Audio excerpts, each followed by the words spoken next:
All right, we got Mahone with the Miraidon, Path Miraidon, versus Colin with the Mew. And I believe Colin is playing Double Turbo Mew. But Mahone is not playing a Mew tech. So this matchup is actually, like, definitely unfavored for Miraidon. Even though it seems like it maybe wouldn't be, because, like, the Miraidon deck can, like, you know, they can, like, KO, they can one-hit KO 2 Mew VMAXs theoretically. And also you could, like, KO 2 prizers and a Mew VMAX. I'm also not sure if you want to go first or second in this matchup. I guess if it is double turbo Mew from Colin, so you do want to go first here as Andrew. You do want to go first. Because it is like the path build. To be honest, getting turn 1 path against the fusion build is also pretty rough. So as the path build as Mahone, I think you always want to go first, because you don't actually play a ton of outs. You play no outs to path to the peak. So one of the goals you can go for in this matchup, and that's like what Mahone is going for right off the rip here, is like a lot of Mareep. And there it is. And thinking about even playing an Ultra Ball right now. What is Mahone Ultra Balling for here? All right, this hand is like really good though. Now, you could get judged next turn. This hand would become really bad. But this hand has double Flaffy in it next turn. You have no energy to, like, actually accelerate, and you would, like, be playing the research, I guess. But I'm not sure what Mahone is, like, trying to set up here that... Also, the Zapdos is really good in this matchup as well, right? Because that allows Raichu to actually one-hit KO Mew VMAX for 5 energy. And I don't know if Mahone plays a double Raichu. I know some people have been cutting down to 1. Is Mahone gonna Billy here? This just doesn't seem necessary. Maybe Mahone is scared of it being Fusion Mew, though, which I think is, I guess that is reasonable. So wants to establish the board state a little bit further. So probably doesn't know it's Double Turbo Mew. But even then, though, the hand... Is that some research, right? Yeah, I don't know. Even then, though, the hand... I was kind of digging that hand there. There was, like, a lot of... There was double Flaffy in it. Was there a Flaffy prize? Actually, let's just go back and take a quick look at that, and we'll catch back up here in a second. There was one Flaffy prize, but Mahone didn't know that until the Ultra Ball was played, of course, so... Oh, I guess Mahone's thought process here is dig for the path, right? Mahone's thought process here is dig for turn 1 path. I guess that's reasonable. It is like a bad matchup. The Mew matchup is a bad matchup, so maybe you do want that cheese factor. Actually, I don't hate that from Mahone, actually. The more I think about it, I don't hate it, actually, because you are going for that cheese factor. I'm not sure I like Mahone discarding the Zapdos here, though, which I think happens. Oh, no, the Zapdos gets benched. Okay, cool. And then Billy for 6. So Ultra Ball for Squawkabilly, Ultra Ball for... And the last card is the Path to the Peak. So we got the Path here. And had the Switch card, too, so could have Switch carded and used Raikou to try and dig one deeper for the Path. So yeah, I actually don't hate this play here from Mahone. I guess it kind of makes sense, right? Like, the unfavorable matchup, whether it's Double Turbo Mew or Fusion Mew, the matchup's unfavorable. Try and get that turn 1. Try and throw a path at them as many times as you can to have that be the difference maker, possibly. I kind of like that, actually, the more I think about it. Like, you may as well. There is something to, like, dig for there. In my head, that initially I was like, there's really nothing to dig for here. May as well set up double Flaffy turn 2, but there was. The path is, like, worth digging for. Over to Colin. So all Colin wants to do here is just set up Mews and Genesects, and then I think Colin only plays 2 prize Pokemon, so we're just going to go ahead and... Okay, so Crams for Judge, which I don't hate. Puts down a Double Turbo, puts down the 4 Seal Stone. What else could we have crammed for there? Maybe Judge just is the best thing to go for. The only other thing I could have thought of there was, like, Cram gets Stadium or VIP Pass, and then 4 Seal Stone gets Stadium or Battle VIP Pass, and then you bump the path, Battle VIP Pass for 2 Genesects, but this seems fine as well. Because that would be, like, Judge is still seeing you a lot of cards. Judge versus Iono there, I guess, is interesting. You don't want to give Mahone a ton of cards to work with, but Mahone attacking with Raikou turn 2 here is, like, pretty likely. From Colin here, though, to be honest, you could just, like, not bench anything. Let's see, 120. As Colin here, you could just try and bench, like, 2 things, and then... Yeah, as from Colin here, you could just try and bench 2 things, and then not bench anything else. And then the Raikou actually can't one-hit KO the Mew, or a Mew. So if you get, like, a Battle VIP Pass here from Colin could go bench Mew, bench Genesect, retreat to Mew. There's a Battle VIP Pass. I think it's going to... You could retreat to a Genesect here still, actually. The Genesect still... Wait, 120, 180. Yeah, you could go Genesect Mew here as Colin. Retreat to Genesect Pass. I actually kind of like that play from here from Colin. Yeah, so I think I do like the Judge overall from Colin. And because I don't think Colin needs to really, like, dig too much here at all. Could, like, is eyeing up this vacuum, though. And there's the... Sorry, we are going to be drawing a lot more cards here from Colin, actually. Colin is going in this turn. Didn't have to, though, I don't think. Could have just chilled. Could have gone retreat to Genesect Pass. I think it would have been okay. And then save the... Oh, that's true. Zapdos is in play. I forgot about Zapdos. Yeah, that is a +10. That would make the difference maker. So maybe... Could Colin have played with So could Colin have played with just 2 Pokemon? I guess that's the question now still. You could have played the Battle VIP pass, held the Genesect in hand, gotten Genesect Mew, retreat to Mew pass. Andrew goes, punch the Mew. It's like, I don't hate that, because like with the Miraidon being in the active, it's really hard for Andrew to get the Miraidon to the bench, get it back to the active with 3 energy after getting judged with Path in play. It's hard for Andrew to actually do that, probably. So Colin could have, I think Colin could have played this slower. Should Colin have played this slower? I'm not sure, but definitely could have. Definitely could have. Definitely for sure could have. All right, there's the path bump. So we're instead going to go for the card draw route. I don't hate this play either. Like, we're still doing something pretty good, so this is, like, fine. There's the Pokemon Grabber. Gets to view the hand here. We know another path judge is on the way from Mahone, so a little bit of information to work with there for Colin. That's like another reason to save your 4 Sealstone use, right? Like, you are trying to get out of these Iono paths or judge path plays that Andrew's going to be throwing at you. You pretty much know for sure. That Mahone is playing the path build here. Generator top deck hits 2, so Mahone is getting that first knockout here. Should probably go to the Zapdos here, yeah. Zapdos makes the most sense. Putting on a Mareep's not great because it could become a Flaffy. That'd be a big target. Putting on the Squawkabilly means Colin could remove an energy from play and get 2 prizes. Attach active. There's Path. Here's Judge. Okay. So this is actually looking pretty good here for Andrew here, because now it's like Colin needs to hit an out to path to the peak. Doesn't actually need to. Could just hit actually like Mew VMAX modifier, to be honest. You actually don't need the... you don't need the path bump here. But it would be nice. See what the draw is here for Colin. And then, like I was saying, with the... do they even need... I guess this may be fine. All right, Escape Rope comes in. Genesect push from Colin. I guess that's always the push here, right? And then there's the Raikou for the knockout with the Zapdos. Does the Zapdos even matter there? The Zapdos doesn't even matter there. No, they're doing 200 damage. All right. What does Colin have? I think there's a Cram. I think we're all in on this Cram here. I think I see a Cram. Oh, there's an Ultra Ball as well. I think there's a Grabber in the hand there. Ultra Ball modifier. So this is what I was talking about. Ultra Ball modifier is all that Colin needs here to get this first knockout. Doesn't even need to bump the path to the peak. I'm sure would like to set up a little bit more. You definitely want to be as set up as possible as you can going into this following turn, but just taking the knockout on the active is fine. But your deck starts to get... the less you go through your deck to thin it out, the harder these Ionos... the Iono path is potentially going to hit later in the game. And there we go. The tablet. There's the Techno Blast for the KO. I wonder what that last card in hand was. I think it was a Cram, but I don't hate not going for the Cram to go for this like guaranteed knockout. And it will be hard for Andrew here to potentially get a return 1-hit KO on this Mew VMAX. I'm sure Andrew is looking for an Escape Rope play here, to be honest. Promotes the Mareep, has the research, has another Miraidon. Yeah, I think Escape Rope is probably what Andrew's going to be looking for here. Escape Rope, knock out one of these bench 2 prizers, and then on the next turn, look for a 1-hit KO on the active or boss KO on a bench Pokemon. There's the Escape Rope and a Charm, but no energy accelerate. Oh, but we do have the 4 Sealstone, so that can go ahead and get us a Ultra Ball for a Flaffy, or just the Flaffy itself. And that's going to be the question for Andrew. Do you get the Ultra Ball? You thin out the deck of the Ultra Ball plus 2 cards in your hand, or should you just get the Flaffy itself? Looks like Andrew is eyeing the Flaffy itself. Also has the Bravery Charm for the Miraidon, which will make it really hard for Colin to KO on the next turn. This is looking pretty good for Andrew here, actually. This is looking pretty good. There's the Mareep. There should be an energy in the discard pile. This would be a pretty big blunder from Andrew to not take an Ultra Ball if there was one, if there's no energy in the discard pile. Okay. Is an energy in the discard pile. There's the Rope. And then we'll have the Bravery Charm to protect it as well. From Colin here, I think you do want to send up a Genesect. So the problem with sending up the Mew here now... now, Colin doesn't know how many Escape Rope Andrew plays. I believe Andrew does play 2 Escape Rope. But if you send up the Mew here as Colin, now all of a sudden you lose next turn to Attacker plus Escape Rope.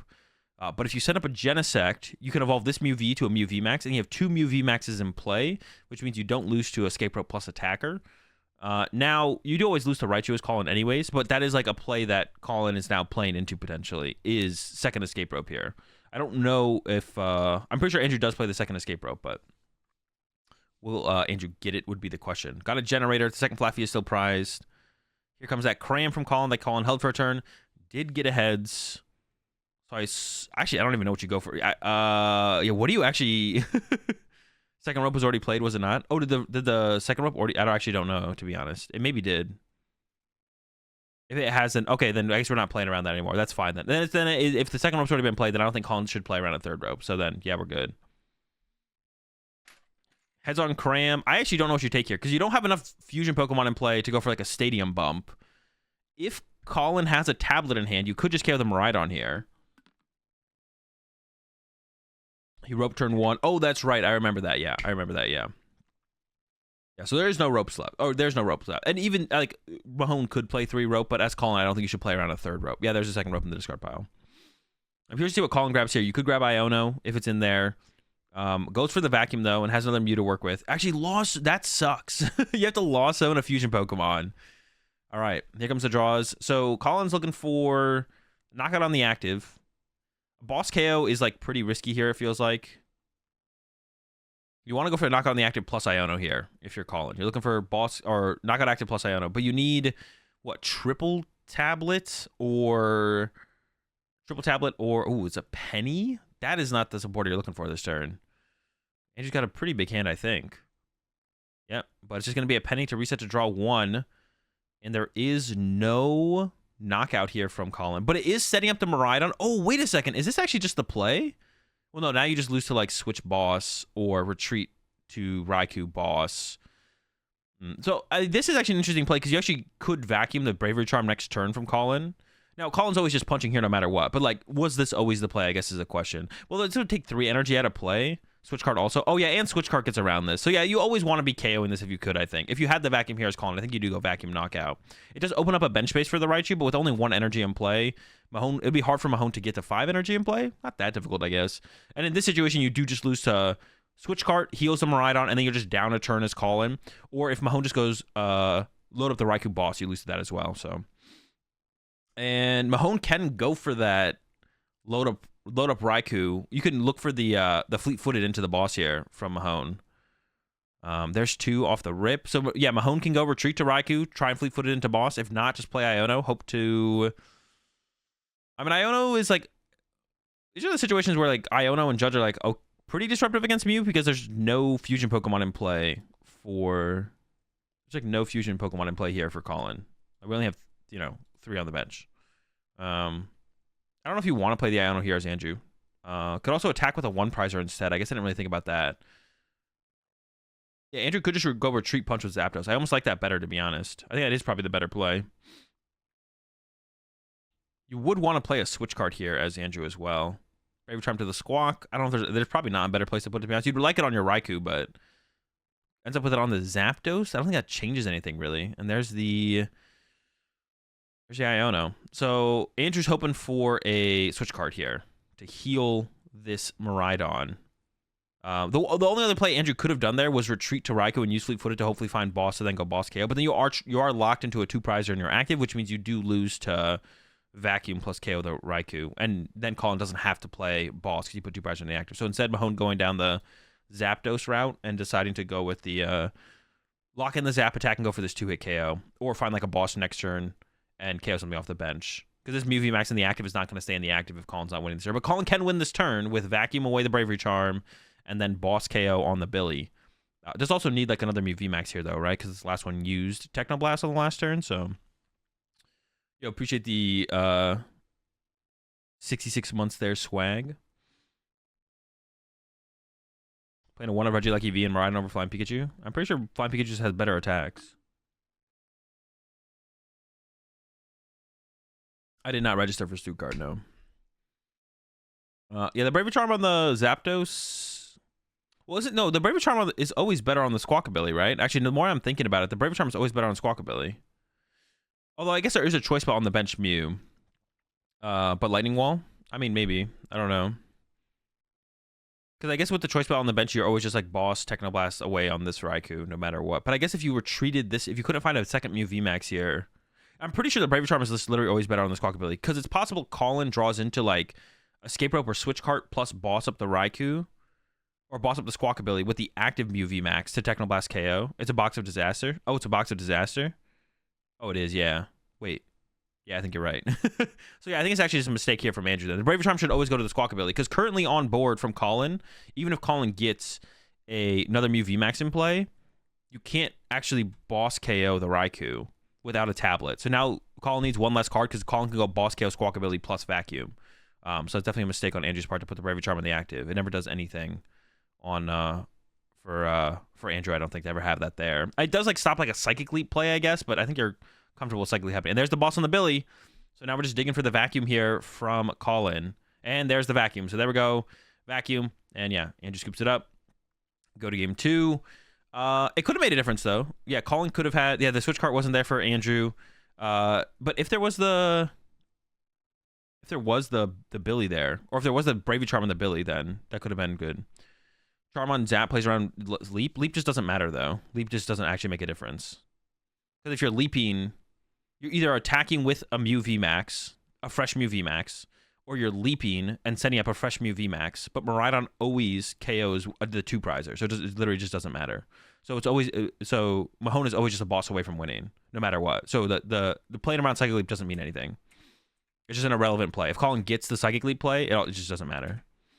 The game is still just a boss away from Andrew. Because if you're Psychic Leaping into a fresh Mew VMAX.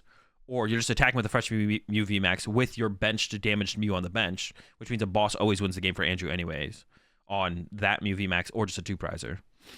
So playing around the Psychic Leap player doesn't ever make any sense. 2 generators prize again for Andrew. That's not great. That's how you get going. I assume Andrew is going to choose to go first. Yeah,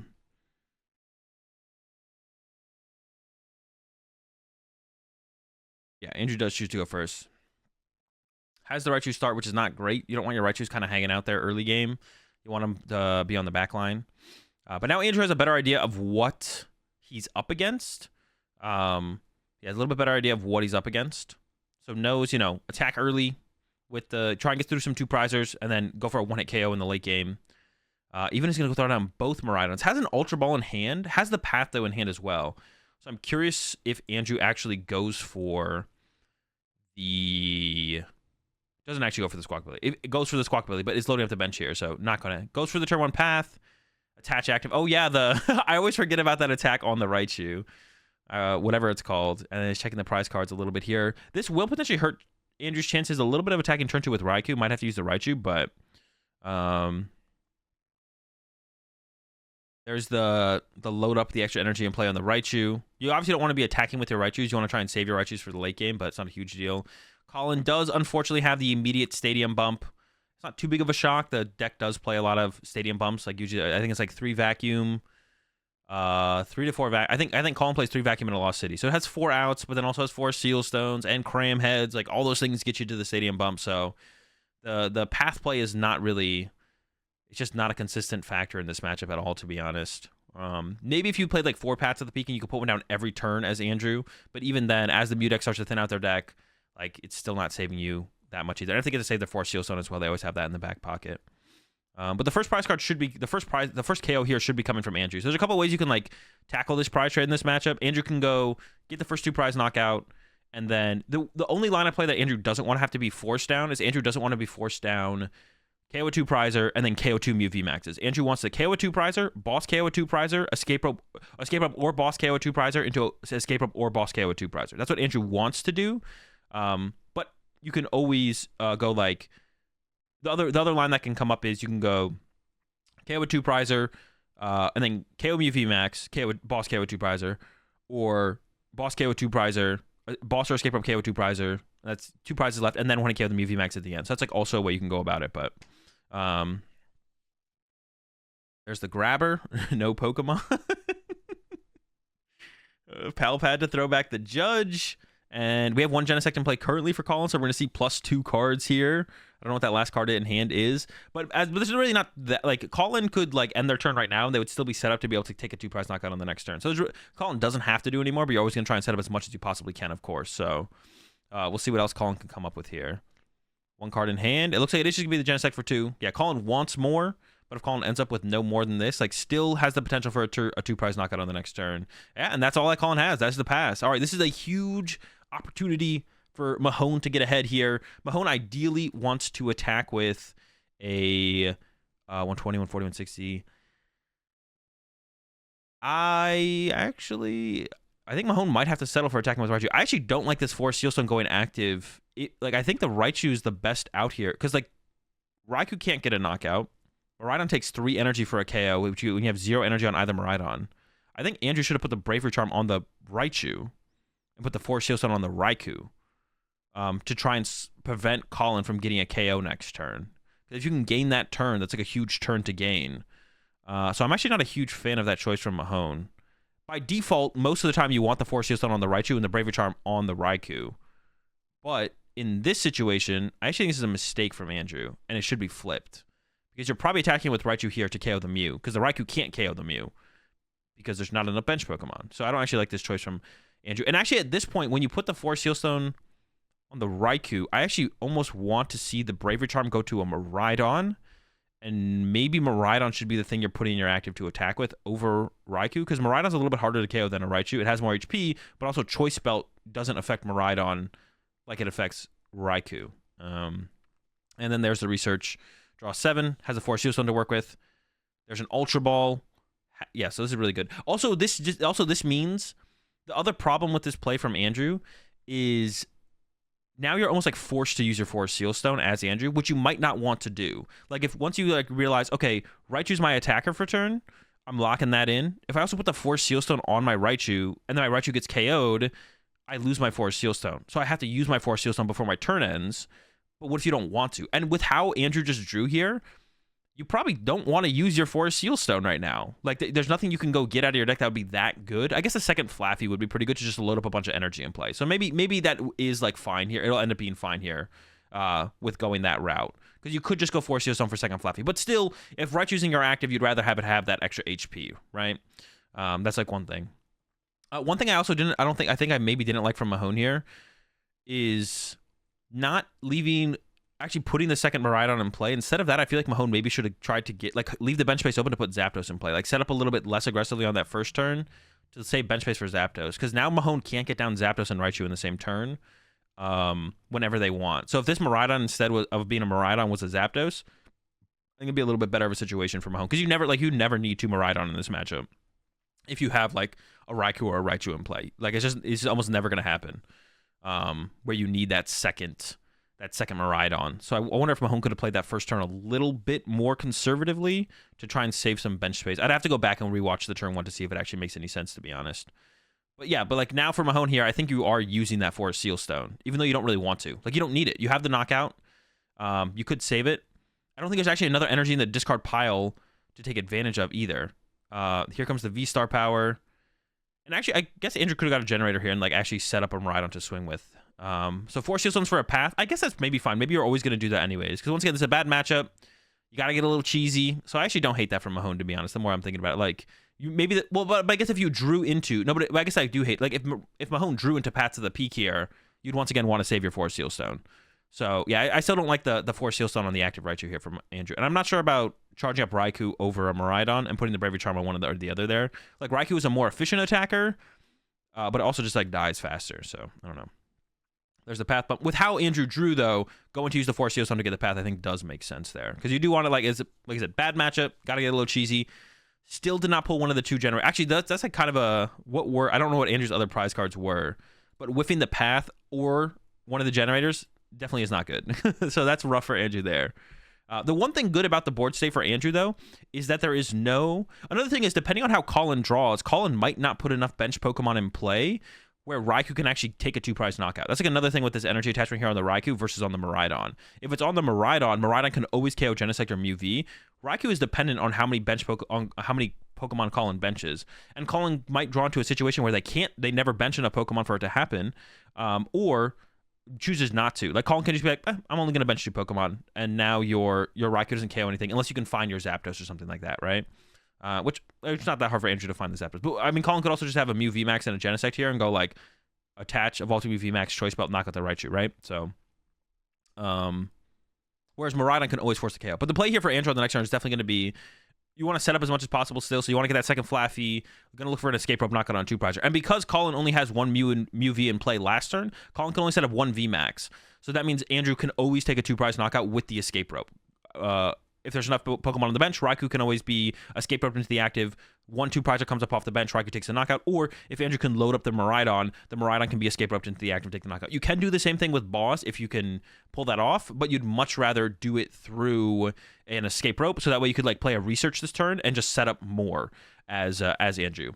So we see three Pokemon are being put on the bench here for Colin. So now with the Zapdos, there will be a KO. There can be a KO from the Raikou here, and I think Andrew's hand does have that boss KO, but that's the thing is going for a boss KO instead of an escape rope KO is just so much worse because you're setting up so much less. You're not getting the second Flaffy in play. You're not finding your generators. Of course, in this situation, Andrew's generators are all prized, so I guess in this situation it's not as bad, but you'd much rather do all those things as well. There's the Forest Seal Stone. Here comes a Cram. I'm expecting the knockout to come here from Colin. Cram heads plus a Forest Seal Stone in play without having used the V-Star power should lead to a knockout here for Colin for sure. But this is what I was talking about. We could have had a Bravery Charm on our Raichu here, right? We could have had a Bravery Charm on our Raichu. And Raichu surviving for a turn, that could have been huge. That could have been a whole +1 turn here for Andrew, right? Like then Colin needs to not only get the Mew VMAX, get the energy, needs a Choice Belt plus Double Tablet or a Vacuum plus what's it called? And let's say the thing to kind of think about with that as well is like as Colin plays through his turn and sets up and plays more turns, Colin is going to be able to more easily be able to respond to the board state, right? So it's going to be easier for Colin to be able to KO this Raikou 2 turns from now than KO the Raichu 1 turn from when Andrew could have put the Bravery Charm on it. So if Andrew had put the Bravery Charm on the Raichu, Colin has 1 turn to get through the Bravery Charm before you like whiff the KO, and maybe you even get to the point where Vacuum next turn would get the knockout, but then Andrew has the switch card, or you're just not able to find the Vacuum, or maybe you don't even hit hard enough from Colin to actually make the Vacuum matter on the next turn, right? But now when Andrew's going to push up this Raikou with the Bravery Charm, theoretically next turn to take a 2-prize knockout, Colin is 1 turn more progressed through their deck to set up to deal with the Bravery Charm. So you want to throw the Bravery Charms out there as soon as possible before Colin goes, cool, Bravery Charm on your Raikou, Boss KO Miraidon, and then you push the Raikou back up with the Bravery Charm, and then Colin's like, cool, Boss KO Miraidon, and the game's just over. So if you get the Bravery Charm on the Raichu first, it puts the pressure on Colin immediately to have to deal with the Bravery Charm, whereas the later it goes, the easier it's going to be for Colin to deal with the Bravery Charm. Every single turn that happens, it'll be easier and easier for Colin to deal with the Bravery Charm, unless Colin does like run out of vacuums. That would be like the thing. But I don't think we're quite at that point yet. So, yo, what's up, Slap? Appreciate the the 40 months there. Yeah, I think we should for sure be getting the KO here. There is a grabber for the Raichu. It doesn't really matter in this sequence here. I don't think it's not really changing anything up. Mahone isn't going to be annoyed. Oh, and then there's the path here actually from Colin. I don't know if I like that. I guess you saw Mahone's hand though. You know Mahone's hand is kind of trash. So, all right. So Mahone is going to be looking at Boss KO here. Does have the Boss KO on the Mew on the bench. So I think that's what we're going to be looking here for Mahone. When did that? Yeah, it seems fine. Okay. The path does shut down what we're doing. We're doing 180. Oh, actually, no, we can KO the Mew. Okay, we can just KO the Mew. And found the energy off the top for the attachment for turn, which is also a big deal to be honest. The path here is actually really hurting Mahone, though, because Mahone would like to have access to that Raichu, but no longer has access to that Raichu. Ooh, the top deck, I think, was a research there. Double energy hit is pretty solid here, though, for Mahone. Throws them both on a Miraidon. Mahone is just 2 bosses away. Actually, Mahone is a boss and an escape rope away from winning this game, because now Mahone can once again boss KO the Mew V, which is what Mahone should do. Mahone should boss KO Mew V. I guess there is an argument to KO the Genesect with the Forest Seal Stone, though, because Colin hasn't used the V-Star power yet, but then escape rope doesn't become a win condition for Mahone. So I think I want to see Mahone boss KO the Mew V to make escape rope a win condition. We'll see what Mahone goes for here though. Hasn't used Flaffy, hasn't attached for turn, so we should see an energy get loaded up onto the Raikou, and then I would like to see an energy attachment probably for turn go to the other Miraidon. I think. Oh, loads up the Miraidon. Fully loads up this Miraidon. So my one problem. Oh, interesting. What is the play here from Mahone? There's the boss. Does go for the Genesect with the Force Seal Stone. Why are we making it easier for Colin to get a KO here? This does not seem... All right, what is Mahone? Why is Mahone doing this? This seems just like a misplay. Because now if your Miraidon gets KO'd, if Colin goes, cool, tablet, knock out your Miraidon, the Raikou can't KO a 2-prize Pokemon. But Raikou this turn could have KO'd a 2-prize Pokemon. Maybe he wants to use Fleet-Footed next turn. But there's a path in play. There's a path in play. You're not going to guarantee to be able to use fleet-footed. And Raikou can't KO anything. Raikou KOs literally nothing. I think it's just a mistake here from Mahone. I think you always attack with Raikou to KO Mew, and then you don't put 3 energy on this Miraidon, because then it could get boss KO'd, and then the Raikou once again can't KO.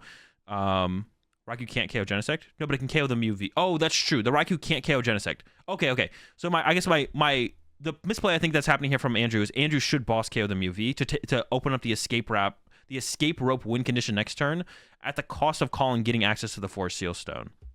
That's true. If you want to KO this Genesect as Mahone, you have to use a Miraidon. You are right. Yeah, I missed that. Yeah, if you want to KO this, I think what we should do here as Mahone is we should KO the Mew V, so that way escape rope next turn becomes a win condition for Andrew. Because right now escape rope is not a win condition if Colin just evolves this other Mew V to a VMAX. Then your win condition is Raichu or boss. So actually, yeah, I think, and based on, now if Mahone checked his prize cards, you know that there's no boss in the prize cards, there's just generators.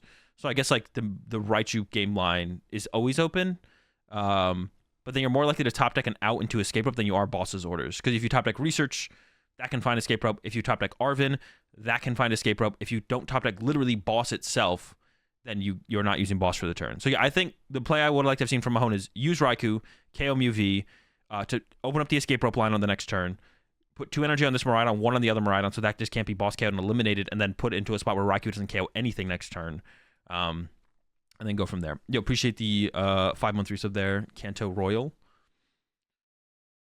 Because right now, from Colin, all we can see is just like 2 Mew V maxes, and then just like tablet KO. And if Andrew did check his prize cards, Andrew knows that there's no outs in his prize cards. And Colin can just be like, well, I don't have a disruption supporter, so I'm just going to keep you pathed and knock out your active, and then maybe bump the path next turn to go for the win. Was he just praying he wouldn't find another Forest Seal Stone? I mean, the Forest Seal Stone just doesn't matter for Andrew's win condition, though. You already want to be playing like Colin can probably do whatever he wants on his turn. So you already want to be playing like Colin can already do whatever he wants on his turn. So the Forest Seal Stone just doesn't matter. The Forest Seal Stone on the Genesect just doesn't matter. Colin can probably do whatever he wants. You want to open up more win conditions on your side as Andrew. And here's the double Mew VMAX. This is what I was talking about. Now escape rope can't win Andrew the game. This is exactly what I was talking about. Like now you can't win the game with an escape rope as Andrew, which is what the situation you wanted to try and open up for yourself. Oh, but it looks like Colin doesn't have the knockout on a 2-prize Pokemon. So the Forest Seal Stone did work out here. The Forest Seal Stone, KOing the Forest, removing the Forest Seal Stone Pokemon does work out here actually for Mahone. And there we go. What if Colin just doesn't take a knockout there? Is that ever the correct play? Probably not, right? You always take the knockout here. That's a lot of energy in play. So now Andrew has 2 turns to play the game, though. So this is actually pretty good for Andrew now. Got 2 turns to play the game. Does not have a whole ton to work with in the hand, though. There's a Judge top deck, though, so we can Generator into Judge. We're probably not winning the game this turn as Mahone, but we are just a boss away from winning the game now, or a Raichu. We're a boss or a Raichu, basically, away from winning here as Mahone. We have to find the Raichu, but the Judge is nice. You kind of knew Colin's hand probably didn't have an out to the path to the peak there, though, because Colin chose not to bump it last turn to go for a knockout. It's actually interesting. Colin could have, like, bossed the Raikou and just punched it with the Choice Belted Mew. I guess, like, Switch Card does punish that a little bit, but do you not even play the Generator and try to save it for a Raichu? No, I don't think so. I think you play the Generator. You're still just like a Flaffy. Like, you could bench as Andrew this turn. You could, like, bench Raichu attached to it. Currently, the problem for Mahone is Mahone has, like, no way to consistently find the Raichu because the path is in play, which means you can't use Tandem Unit on the Miraidon to find the Raichu. So you have to, like, raw draw into the Raichu or a Nest Ball or a Ultra Ball. I don't think you're playing for the win this turn at all as Andrew. You're focused on trying to play for a win next turn or maybe even the turn after if Colin draws really bad off this Judge. Oh, double Ultra Ball, Lightning. Ooh. You could go get the Flaffy here. Then you have no out to Raichu once again. I think you just put a Bravery Charm on the benched Miraidon to protect those 3 energy from getting eliminated by Boss KO. And then you pass. And then you're hoping for... Yeah, because if you... Ooh, okay, hold up, though. If Mahone holds the Bravery Charm, though, Mahone could top deck Raichu or Flaffy, and then Ultra Ball for the other one, and then go bench Raichu, attach to Raichu, Flaffy to Raichu, retreat, knock out whatever's in the active. But now Andrew can't do that play. So actually, I think it's maybe better for Andrew to hold the Bravery Charm. The risk at that point becomes then Colin can go Tablet, Boss KO, Miraidon EX. So this is where it'd be really important to, like, check. I don't know how many boss Colin's down. There's one on the top of the deck there. So there's 1 boss gone. Maybe there's 2. How many Tablet are left is also a question. Because to KO Miraidon, you would need 1 tablet, but you need more if the Bravery Charm's there. Yeah. So I don't hate the idea of holding the Bravery Charm for that, because now that line of play is out of the window. You can't play all those cards. You can't use all those cards efficiently now, even if you top deck as Andrew. So I think holding the Bravery Charm actually might be better there to open up lines of play. And then just hope that Colin doesn't want to go for the boss KO on the Miraidon. Because another good play here from Colin this turn, with 3 prize cards left as Colin, is boss KO Mareep to stop the potential of... Like, actually, Colin's best play here is boss Psychic Leap the Mew back to the deck, KO the Mareep. To stop the potential of, like, research into the Raichu or something like that. That might be difficult for Colin to actually set up here, though. Because then the Raichu isn't a threat. Because you're always winning in 2 attacks as Colin. You also, like, removing 3 energy from play wouldn't be bad, but... I think the Psychic Leap is probably the best play here from Colin. I think the Psychic Leap is probably the best play here. There's all the tablets, and then next turn you go for like a boss KO on something. But we need to see... there's a grabber. Ultra Ball, Lightning Energy. Removing the active here. KOing the active here would also be good to remove that Fleet-Footed, to be honest, as Colin. That wouldn't be a bad play either. But now that the path's gone, now we can use Tandem Unit from Miraidon. Now we can see the Tandem Unit from Miraidon. It removes the Bravery Charm. If you KO the benched Miraidon, then the max amount of energy in play next turn from Mahone is 5 without a free retreater. There's another path, though, into an Iono. So I think Colin's just going to KO the active and then look for boss KO Mareep on the next turn. Iono down to 2 for Mahone. What does Mahone even need here?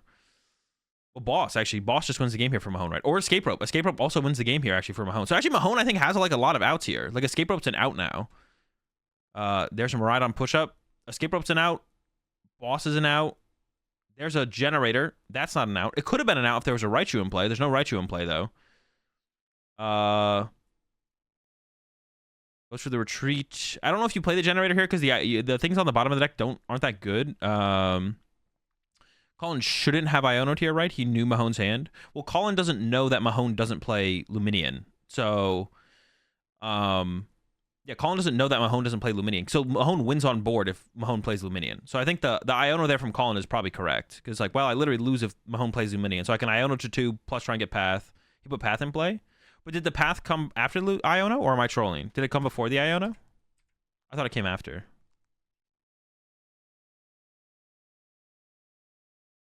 I might be trolling. It maybe did come first. If the Path came first, then yeah, I think the Iono there from Colin is bad. Oh, the Path did come first, yeah. Yeah, you're right. Never mind, my bad. Yeah, because well, but the thing is, no, I guess that doesn't make any sense, because you have the KO with the bench one, right? 250. You do 250, Technoblast KO, Boss Mareep KO to win next turn. You do have less options if you don't play the Iono now. You know, Mahone's hand is Ultra Ball, Lightning Energy. Don't know what the top deck is. You're KOing this with Technoblast with the bench one. Top deck Raichu, bench Raichu, Ultra Ball for flat. Yeah, there's like no way. Yeah. This is definitely a bad play from Colin. You're right. Yeah. I thought the Path came down after, but yeah, now you're just giving Andrew more outs to see Escape Rope or Boss. You're right. Yeah. That was definitely a misplay there from Colin. But yeah, Andrew drew none of that. Has a Generator, but I think he's going to choose not to play the Generator because the cards on the bottom of the deck aren't Escape Rope or Boss. So it's just going to be a punch with a Miraidon. Oh, is going to Generator? Oh, I think it's a bad Generator there. Yeah, it's a bad Generator from Mahone. Because the cards on the bottom of the deck are Ultra Ball, Lightning. You don't want those cards. Yeah. Yeah, that's definitely a mistake there. And the top deck was Research into Escape Rope. So, yeah, Andrew, definitely a mistake there from Andrew, I think, to play the Generator. Although I'm just kind of assuming Colin wins here on this next turn. There's the 220. Does Colin have it? Not yet. Oh, there's a 4 Seal Stone. Okay, so that should get it there, I assume. Yep, there's the boss. All right. Man, that was actually, yeah, this one was actually, I feel like, a little bit unfortunate for Mahone. But I think there was some missequencing in the early game. The biggest thing was that Bravery Charm placement. Like, the Bravery Charm just should have never been put on, it should have never been put on the bench, right? It should have always been put on the Raichu. And, like, based on how that turn went, I think that definitely could have bought Andrew a turn if the Bravery Charm was on the Raichu there. As long as there was, like, probably a follow-up, switch card to remove the possibility of the vacuum getting the KO there. Because, like, we saw with the Bravery Charm on the Raikou, like I mentioned, like, the later the game goes, the less relevant Bravery Charm will probably become, and the Bravery Charm on the Raikou just didn't really do anything, right? The possibility to get value to Bravery Charm is always as soon as possible. I guess like maybe there's an argument to not use it early so you don't just get bench locked and then have him vacuum it away later could be a possibility. But with how underdeveloped Colin's board was there, I definitely would like to have seen Andrew put the Bravery Charm on the active Raichu for sure. Yeah. Okay. So we got Jake with the Venomoth deck versus Connor with Miraidon. Venomoth, I don't know, what's the other Pokemon in this deck? Venomoth. What is it? Venomoth, Spidops, EX, yeah. So it's a disruption trapping deck where you try and attack with Venomoth that confuses your opponent's active Pokemon and locks them out of item cards. And then Spidops increases your opponent's active Pokemon's retreat cost by 1, so you can like trap stuff in the active because they have no access to items. Their retreat cost is increased, and they're confused. So if they can even attack with whatever their active is, then they have to flip through confusion. And then you play Radiant Alakazam, so you can like theoretically like actually trap something in the active because any damage you deal with the Venomoth, it deals 30 damage. You can just move off, and then stuff like that. I don't know how this will actually fare. It doesn't seem like this would be a good matchup though, to be honest, against the Miraidon deck because everything in the Miraidon deck can attack. Like one of the win conditions for the Venomoth Spidops deck is to literally trap something in the active and then not let it be able to leave the active. But everything, there's like a ton of energy in the Miraidon deck, 14 lightnings usually, and everything can attack through the lightning energy. As long as like Connor doesn't bench something like a Squawkabilly or a Luminion, then there's nothing really that's going to get trapped in the active, I feel like. So everything can attack. So it might just come down to like, it would probably just come down to confusion flips or how powerful the item lock can be. And so I have like no idea how this is going to go, to be honest. But pretty good start here from Jake. Going first, double Venonat, double Tarantula. Double Tarantula. So pretty good start here for Jake. Expecting the turn 1 attack from Connor. And over to Connor. Has a lot of energy and a Path to the Peak. Path to the Peak is pretty good in this matchup because it does shut off Spidops. Going to start with the Fleet-Footed. I assume that's because... Ooh, unfortunately, you drew into a generator there. I assume that's because we're about to put the Path to the Peak in play here as Connor. Otherwise, you shouldn't use Fleet-Footed first. But the Path is good against the Spidops. So I think I would like to see Connor put the Path in play. So far, so good. And the Path... No! All right, so that's like a... So this is like one of those missequences where this never makes sense. Like, Connor was basically undecided in their game plan. Now, there's an argument to not put Path to the Peak in play here. Now, this matchup is, like, really slow... And like Connor can take their time. Like it does prevent Connor like maybe getting off a turn 1 attack through like you can't use once Connor puts Path in play. Once Connor puts Path in play, you can't actually use Miraidon anymore, right? You had no idea what this was, Connor. Okay, so that definitely like makes a difference as well. But this doesn't really make a whole ton of sense because basically when you look at this hand for Connor, you're like, oh, okay, I'm always using research. Oh, I guess that's not true though, because now that no, this doesn't make any sense. Wait, does it? No, because Connor's like, because Connor just like what? Fleet-footed into a generator, right? Unless I'm trolling. Yeah, fleet-footed gets a generator. All right, so you're like, basically with this hand, you're like, I'm always using research. So the only reason to fleet-footed first is if you're putting Path to the Peak in play. If you're not going to put Path to the Peak in play, you use fleet-footed after you use the research. So no matter what, this whole decision is made around putting Path to the Peak in play or not. But the fact that Connor goes, even if Connor doesn't know what they're up against here, the fact that you go fleet-footed and then don't put Path to the play just means you misplayed. It means like, you were just in between game plans at that point, and like we're super undecided in what you're doing at the end of it. So like you should at least have an idea of if you're doing fleet-footed first, Path should always come into play here. Whether it's correct or incorrect, you should have the idea that that's the game plan. The fact that Path doesn't come into play here, even if Connor doesn't know what they're up against, is like a mistake in itself. Even if you don't know what you're up against and how to play the matchup. And then also like attaching active, I would say is like if you're not putting Path to play.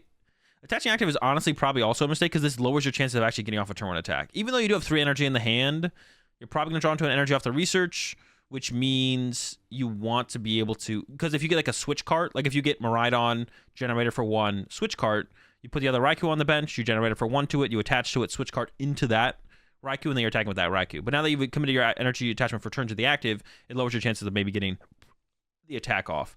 It does depend on if you draw into the energy. See, and there's the energy. But it looks like there's not going to be a turn 1 attack here for...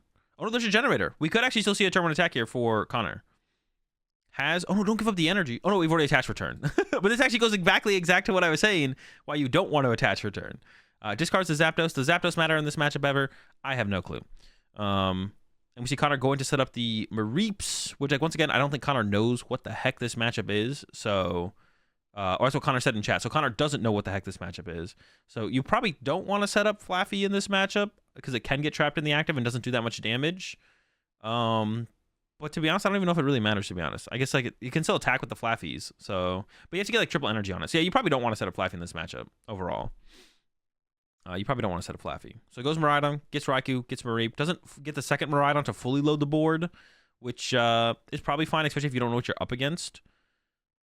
And then we do see the generator here. But now the generator has to hit 2 energy. But like I was saying, if Connor just didn't attach for turn, then the generator only needs to hit 1 energy to get off the turn 1 attack with the Raikou here. There's generator. Now we need to hit 2. And instead we hit 0. Okay. But I would like to have seen, like I said, with the way that Connor played out that initial hand, I would like to have seen Connor not attach active. Because Connor was like playing with the idea, it seemed like, of trying to get off a turn 1 attack. And maybe could have got a turn 1 attack here off. Even if the generator just hits 1, then you don't discard the energy off the Ultra Ball with the Zapdos. So you keep that energy in hand, discard one of the other 2 cards in hand, attach to Raikou, play the Escape Rope. Jake gets that first Spite Ops out. Yes, for Jake here, it's just literally get as many Spite Ups in play as possible. Ideally 3, but settle for 2. And then item lock as continuously turn over turn as you possibly can. And I think here, unfortunately for Jake whiffed the turn 2 item lock, which is huge. The goal with the deck is like to... the goal with the deck from Jake is to just item lock as much as you possibly can to have that be one of your win conditions. So pretty unfortunate there from Jake to actually whiff the turn 2 item lock. So getting another turn of items here could be a pretty big deal here for Connor. Top deck's a generator, so that's gonna be a big deal. Has a Mareep in hand. I can't see what the card in behind the Mareep is. You generally want to fleet-footed before you use generator. You could even start with the Collapse Stadium here. Goes for the generator first, hits only 1. So actually, this time I actually ended up working out. It worked out. But also, you possibly want to save your... I don't know. Do you want to save your fleet-footed for after if you play the Iono? I actually don't think you do. So I think Connor should have started with fleet-footed there. It did work out in this situation, though, because the top energy was an energy. Or the top deck was an energy. Goes for the Miraidon setup, which... honestly, I think we should probably just have 2 Raikous in this matchup as Connor, because you can just continuously attack with it in the active over and over and over again, or yeah, you can attack with it over and over and over again, or when you retreat to it, it only takes 2 energy. Yeah, you should definitely just set up 2 Raikous here, no Miraidon. Once again, though, Connor doesn't know what he's up against, so there's a research. Gets rid of the Mareep, so still just 1 Mareep in play. Fresh 7 on the way. Did not use tandem unit there, which I think is fine. You know, keep your bench open. What do we got? Flying Pikachu. Could maybe search out the Flying Pikachu, though, to be honest. I think Connor maybe should have used tandem unit to at least search out the Flying Pikachu. And could bench... Actually, to be honest, Flying Pikachu is like a fine attacker in this matchup with to turn off the item lock. And there's the knockout. All right, here comes the Venonat from Jake. Has the Venomoth in hand. Has a boss as well. So we'll see the boss on the Mareep here, I'm sure. There's the boss on the Mareep. And now the goal is going to be to trap the Mareep in the active as long as you possibly can here as Jake plays the Super Rod. I don't like this Super Rod play here, though. I think it's a bad Super Rod play because Jake's only other card in hand, I believe, is the Battle VIP Pass. So that means Jake just decreases top deck odds of getting into a draw supporter. So not a big fan of that Super Rod play. I think he should have definitely held the Super Rod here as Jake.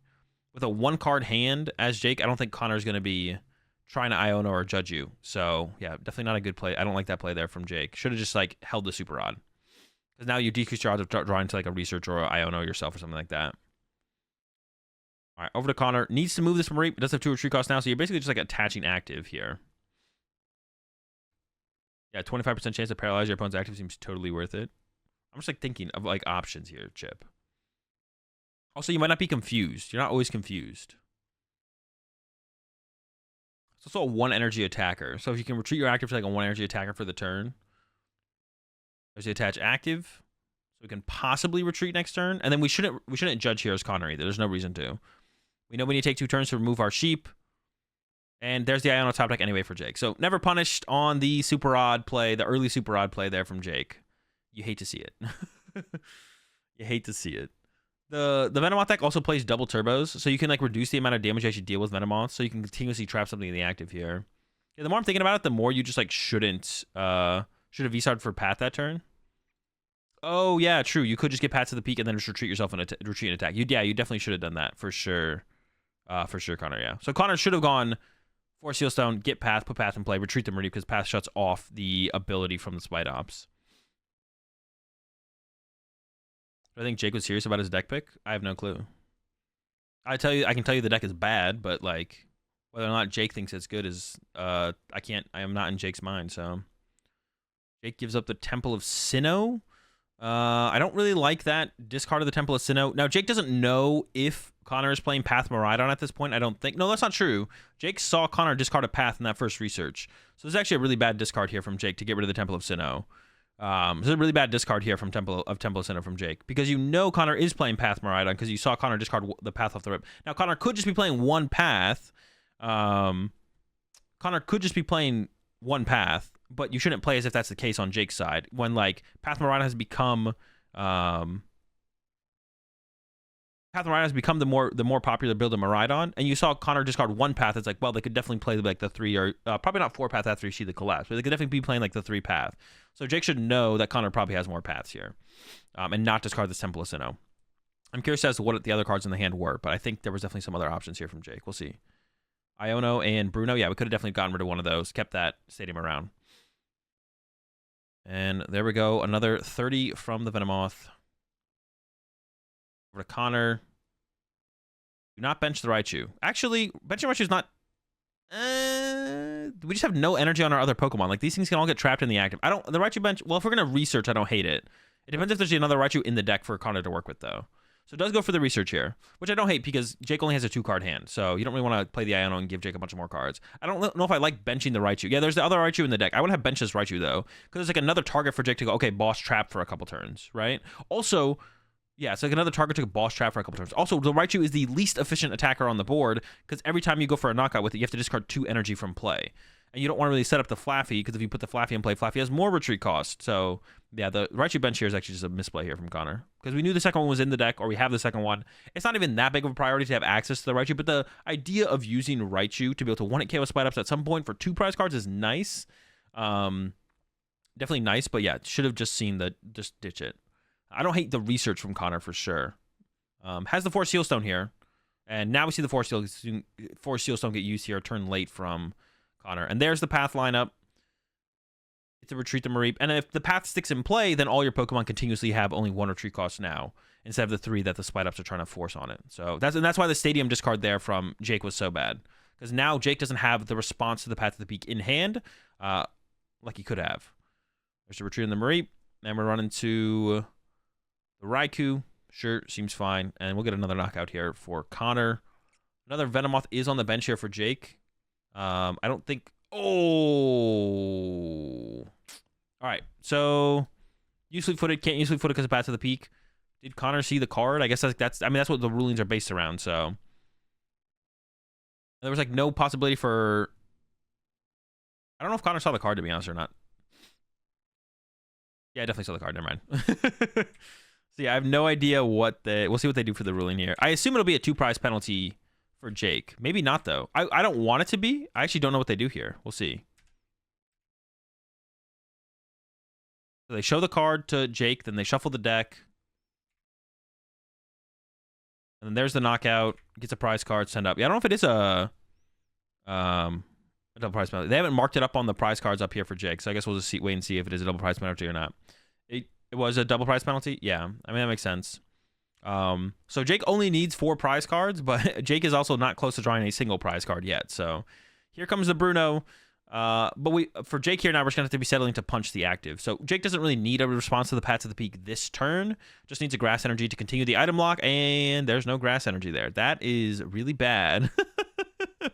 That's really bad here for Jake. We got another Spider. Doesn't even have a Venonat? Is there no Venonat in the hand? Oh my gosh. So we're just losing item lock next turn here from Jake. Item lock is just not going to be a thing. Is setting up the Spite Ops, though, as a potential attacker. And then, yeah, pass over to Connor. So Connor can use items.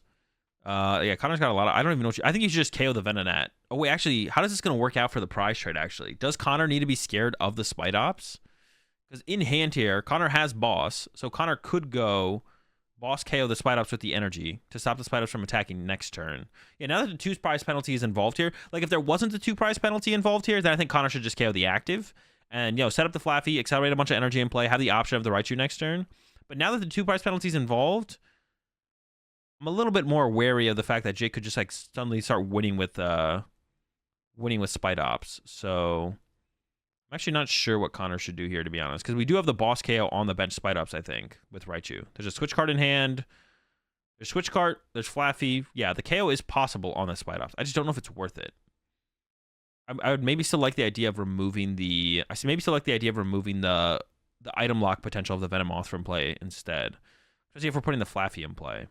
But because what does Spite Ops even do? I don't even remember what Spite Ops does.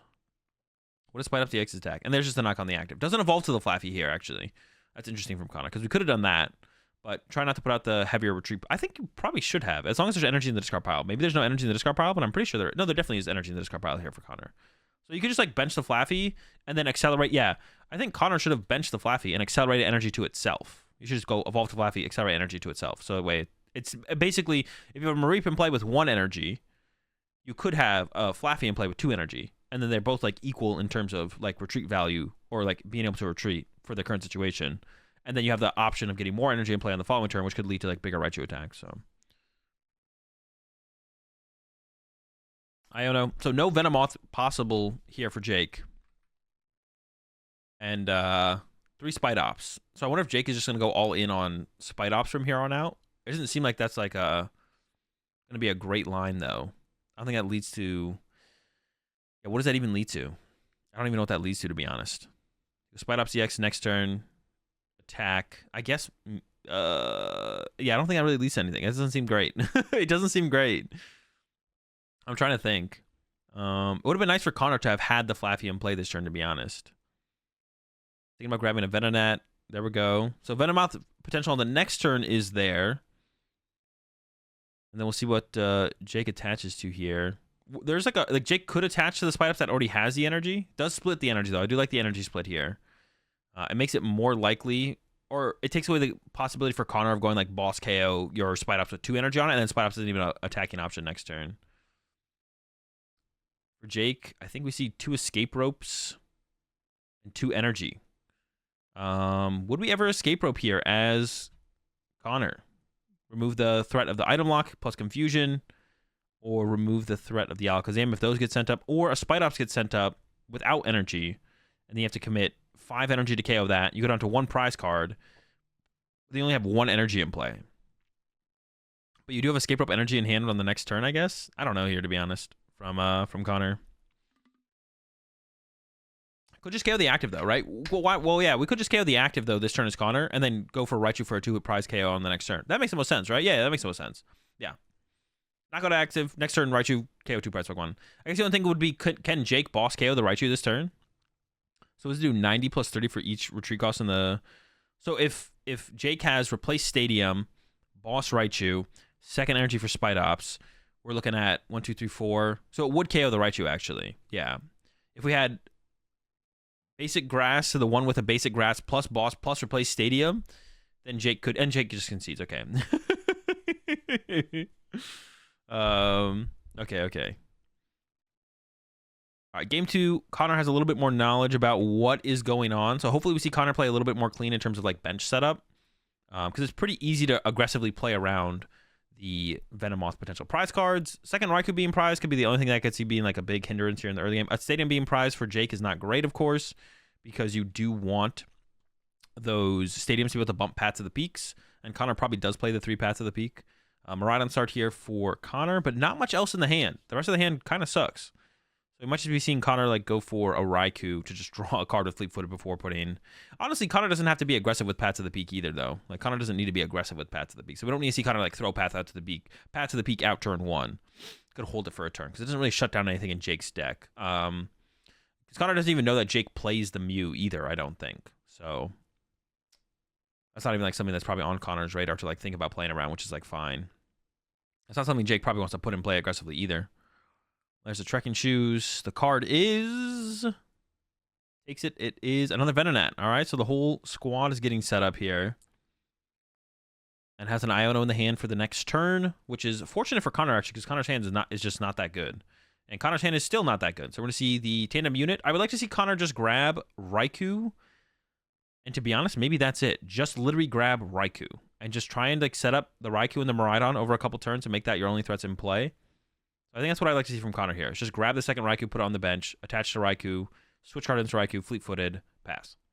And then just plan to attack on the next turn. Just play it slow. Don't bench the Zapdos, don't bench the Mareep. Hold the boss's orders. Hold the path. Yeah, just chill. I guess using the switch card doesn't feel great, but if you're getting item locked, you can't use it anyway, so it's probably fine. Man,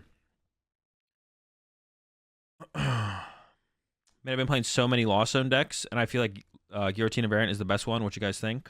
No, Lost Box is definitely better than Giratina. Giratina is just a bad deck. Yeah, exactly. Lostina is the most efficient Lost Zone variant. No. Lostina is definitely not efficient. That deck is not efficient at all. Lost Box is way more efficient. There's a Mareep bench and a Raichu bench from Connor. I don't like those. These are things that are just going to get bossed and trapped in the active potentially. And you don't need them aggressively here from Connor either. So yeah, like I said, this is where you'd like to see, like, in the first game, from, yo, appreciate the raid there, Mahone. Hope you had a good stream with the, what were we playing? Raging Surf cards or Paradox Rift? Appreciate the raid. Hope you had a good one. What was I saying? I lost my train of thought now.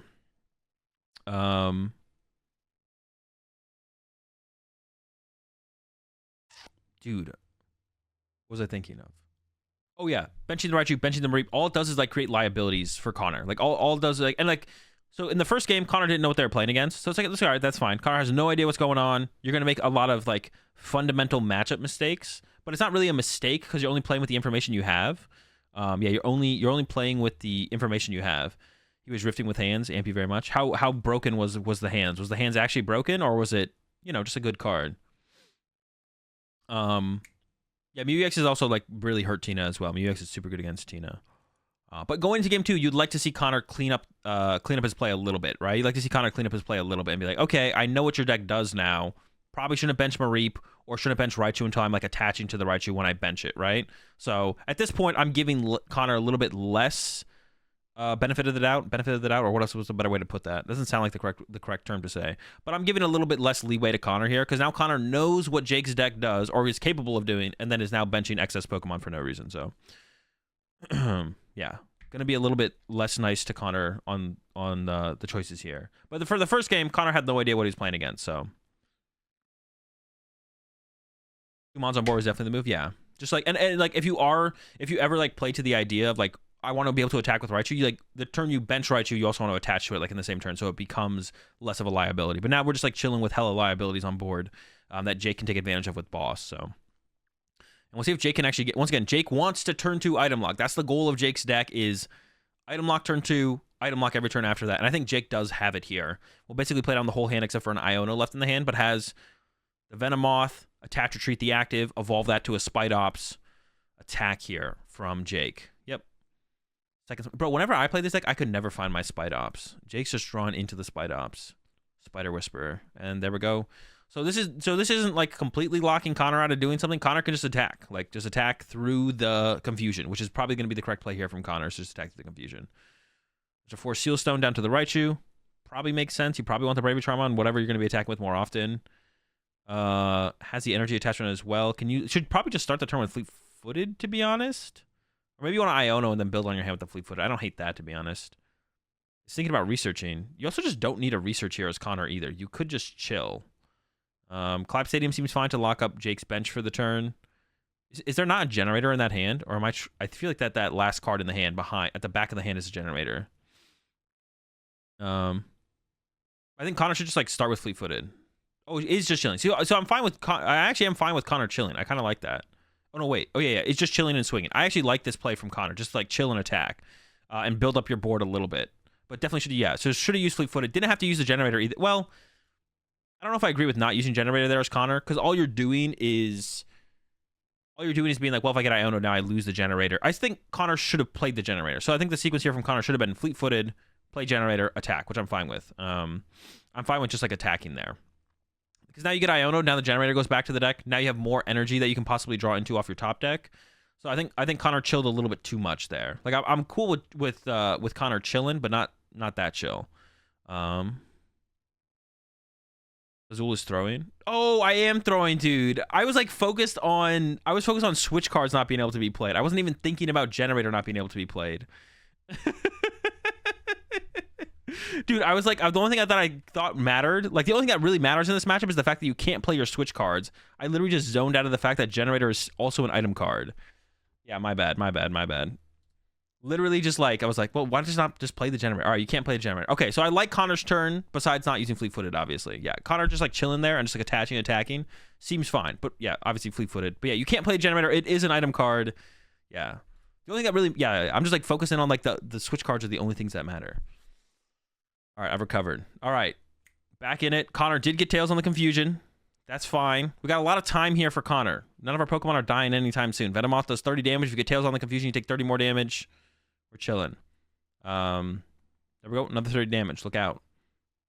I mean, we're probably just going to attack through Confusion here again as Connor. So we attach to the benched.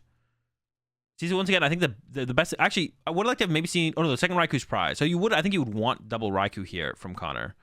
Goes with the Miraidon use. Shouldn't grab anything, though. But shuffling the deck if there was good... Yeah, there's good cards on the bottom of the deck. So you shouldn't grab anything here as Connor, because once again, just more liabilities on the bench to be bossed.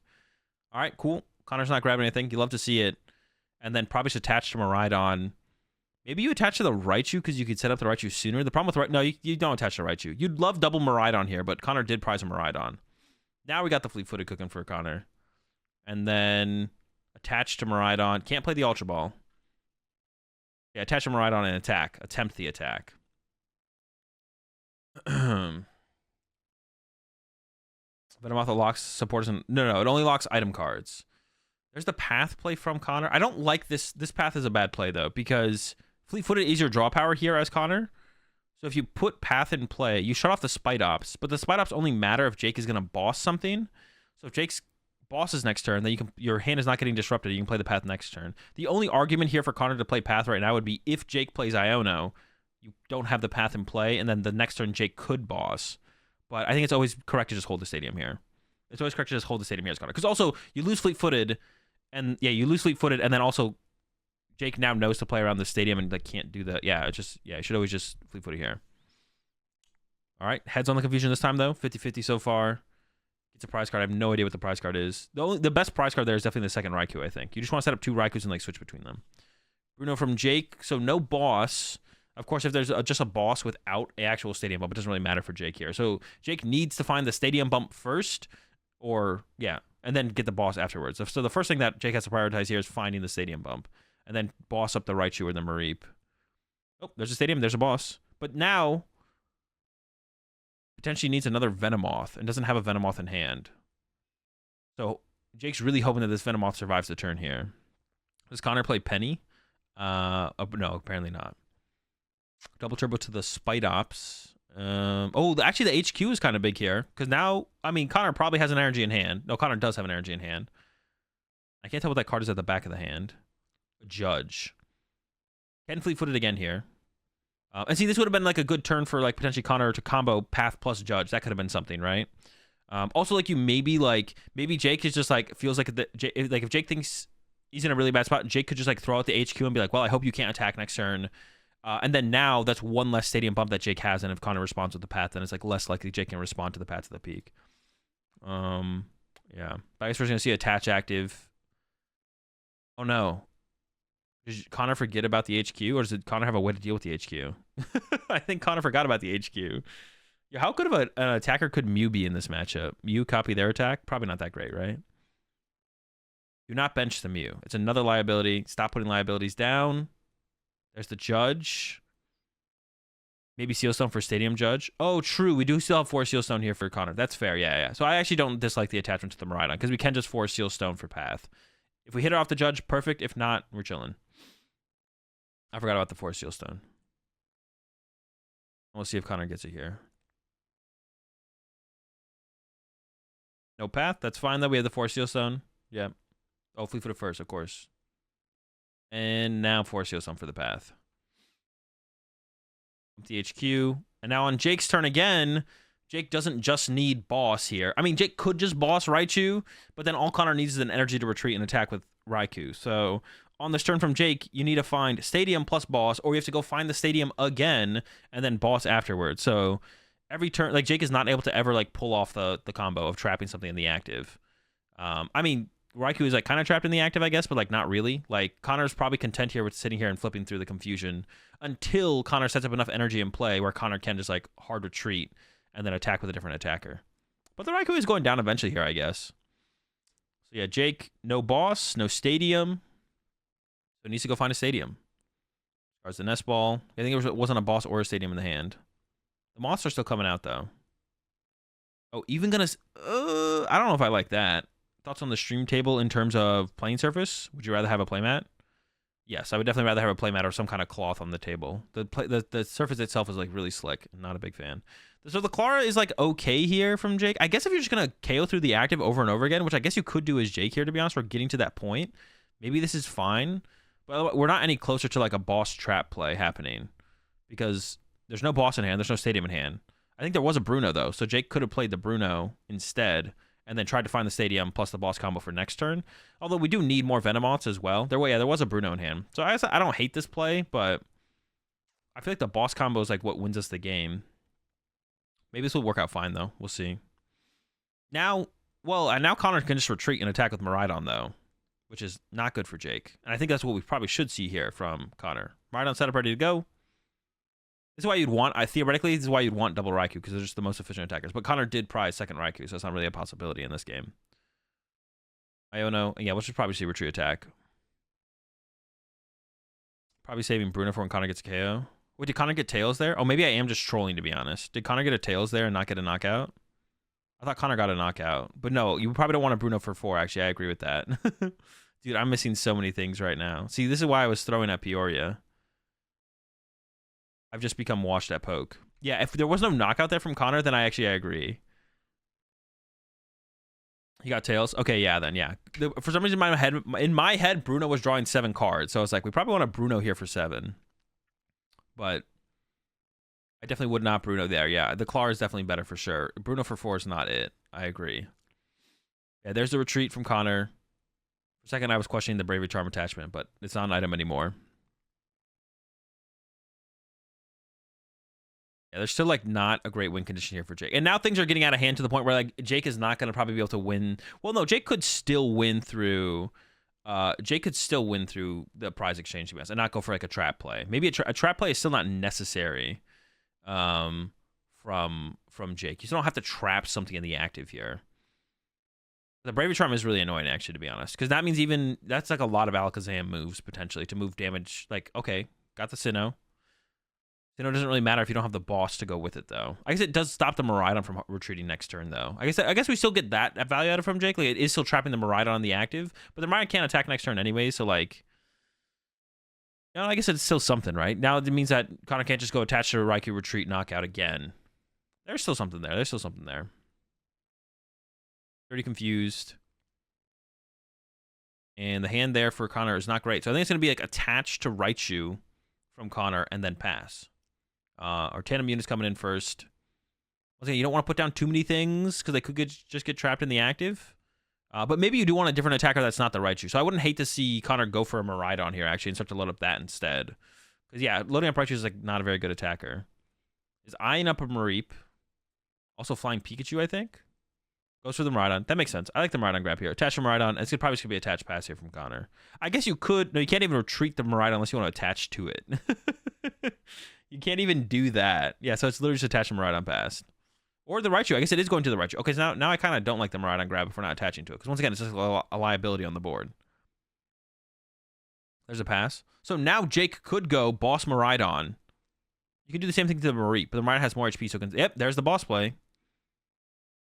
See, the thing about like the bossing the Mareep, though, Mareep only has 50 HP, so it'll die faster. The Mareep will just get KO'd faster, right? You can even start attacking with the Mareep and like get Tails on Confusion to knock itself out. But if Jake bosses up the Miraidon, that thing has 220 HP. You can keep that thing trapped for a while.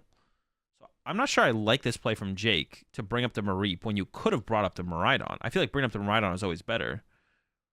See the damage getting moved around here a bit to start potentially knocking out this Raikou. This thing goes down pretty fast, to be honest, the Mareep. if we bring up the, it's always better to bring up the Miraidon here, right? Because even drawing like a single prize card from Jake is just like not that good. Like once we get the KO, once a Mareep gets KO'd, it's like now I'm on prize cards as Jake, and there's only 2 prize Pokemon in play. But if you like eventually KO the Miraidon, I think that's always better as well.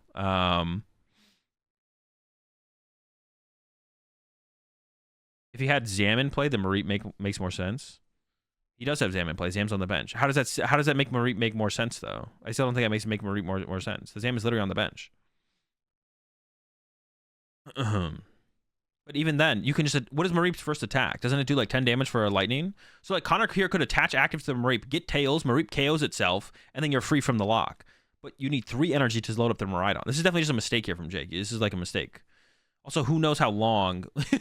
Yeah, see, there's a Mareep. See, even Connor got it too. Connor was like, hey, if I can knock out my own Mareep here, that's a dub. If I get heads, I guess, well, 10 damage really isn't a dub here, to be honest.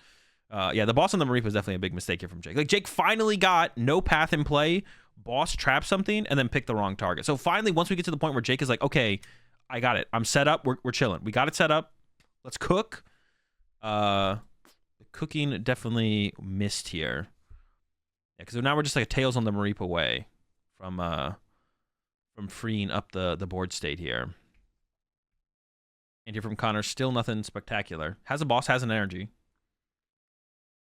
Is actually thinking about playing the boss. Could boss up one of the Spite Ops or the Alakazam. They all have 2 retreat cost. Let's see. Thinking about it. Might just go with the pass. Or the attack. Okay, the attack, cool. Yep, Tails, cool. Now the Mareep's dead. See, exactly, that's exactly what I said was going to happen. So now Jake just doesn't have something trapped in the active. Which, like, you can still hit this Miraidon here as Jake. Or maybe if you have another boss, you can boss again. But just bossing the Miraidon to begin with was definitely the play you want to see here from Jake. Now things, and it seems like Jake is going to be aggressive here. Jake is going to be aggressive here. Switches in. Actually, this was maybe a mistake here from Connor to send up this Miraidon. I don't know. What else would you send up, though? Does this get knocked out by the bug? Was that 4 retreat cost? Yeah, it does get KO'd, actually. It just gets KO'd. Oh, no, not with the double turbo, though. This doesn't KO it now. Oh, I don't know how I feel about this. Oh, no, it does, because the Sinnoh shuts off the double turbo. Okay, it does. Yeah, there's the KO. Yeah, I don't know how I feel about... Should Connor have sent up this Miraidon? I'm sure Connor wasn't overly thinking about Spite Ups attacking probably in the moment. Once again, maybe you sent up the... I don't actually know what you sent up here as Connor, to be honest. The Raikou sent up is, like, not that great either. But Raikou going down to Spite Ups is definitely fine. Yeah, I'm not sure about that one, to be honest. All right, we'll just keep playing. We'll see how it goes. You can respond. Now there's no item lock on Connor, though. So Connor can play items now. So can get the 1-hit KO with the Raichu. It is possible.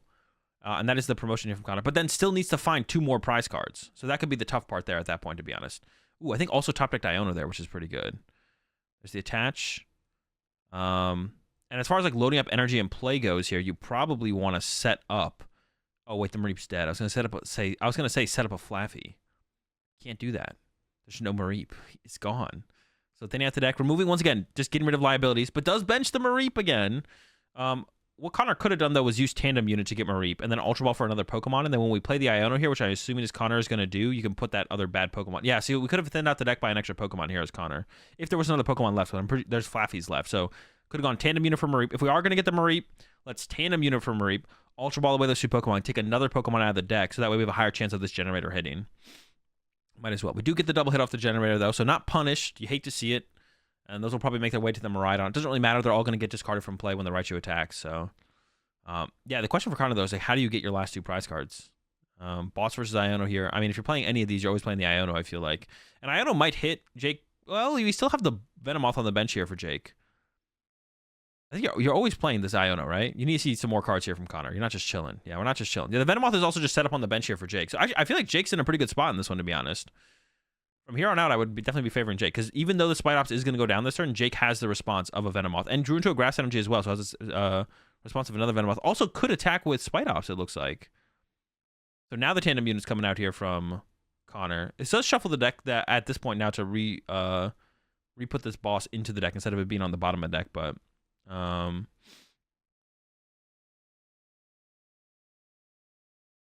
appreciate the tier 1 sub there, Paratox. Been listening to the podcast while I work doing deliveries. Been great, full of knowledge. Thank you. Of course, glad you enjoyed the podcast. Appreciate the tier 1 sub. Welcome to the Rat Pack. We're all out of jam. We've got plenty of Fences. Another generator. Interesting zoom in. Whiff on that one. And then, yeah, the Raichu gets a knockout, but it does leave Connor with 0 energy in play. And there's another Mareep. Actually, the Mareep on the bench is probably a mistake here. Because that is like a 1 prizer now that... So now Jake's prize cards could come from like the Raikou plus the Mareep as well. Yeah. Yeah, the Mareep bench is just does not seem that good. Although going to 0 energy in play as Connor, maybe it's correct to have the out to the Flaffy, to be honest.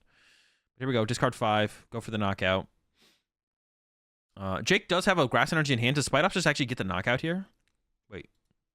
1, 2, 150. No, not quite. Oh, but Jake does have 3 prize cards left, so I don't even know if you'd want to take the 1 KO instead of just like doing the Venomoth play. Immediately attaches the grass to the Spite Ops and has an Iono of his own and is going to go ahead and use it.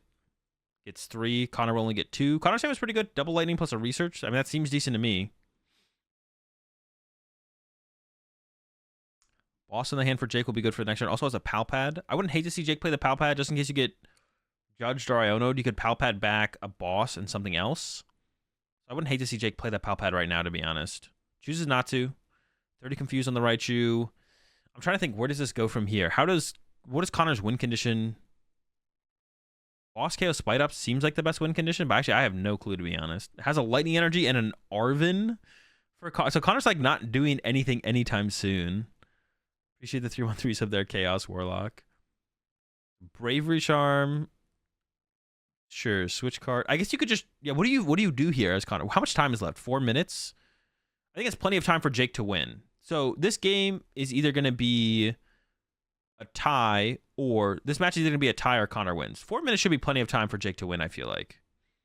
There's the two free prize cards on the bench in the Raikou. Here's an attempt to accelerate some energy in play. Does get a heads. So there's 2 energy now on the Raichu. But Connor does have 2 prize cards left. There's a boss. 2 bosses in hand now for Jake. So going for the boss on the Mareep. This is why, yeah, the Mareep bench was like a really bad play there from Connor, because it is a 1 prizer. So now it's way less HP for Jake to have to go through here. And then here we go. Trap the Mareep in the active. 30 on it. It's confused. Top deck from Connor. Not looking great. There's the concede. Okay. So Connor does concede that we are going to game 3. Actually, I kind of like this concede as well, because it did feel like there was going to be no hope there for Connor. So may as well give you a chance to donk your opponent going into game 3. There's not a whole ton of time left, so if it's not a donk, it's probably a tie. But with 2 minutes left, there's no way you ever lose to Jake as Connor, so you may as well take the possibility of winning yourself. Double Venet, double boss here, prize for Jake. So Jake actually has bad prize cards in this one as well. It won't matter because there's not enough time for it to matter. But Connor goes attach and repass. Okay. Maybe there is a possibility for Jake to win this set, actually. Maybe there is a possibility. I was like, there's no way, but maybe there is a way. Let's see. Searching out the squad. We're at 50 seconds left. If Connor just benches another Pokemon, I think it's just ties here. Yeah. So double battle VIP pass. Jake's got the squad. But I guess it is possible for Jake to win next turn with attacking with a Spite Ops. Spite Ops would KO the Mareep, right? So we could try and see. So Jake should set up for a turn 2 Spite Ops knockout here, because you're never winning through Venomoth. No! You should definitely attach to the Spite Ops here as Jake, or the Tarantula. Yeah, because you want to play for a turn 2 KO here as Jake. There is a top...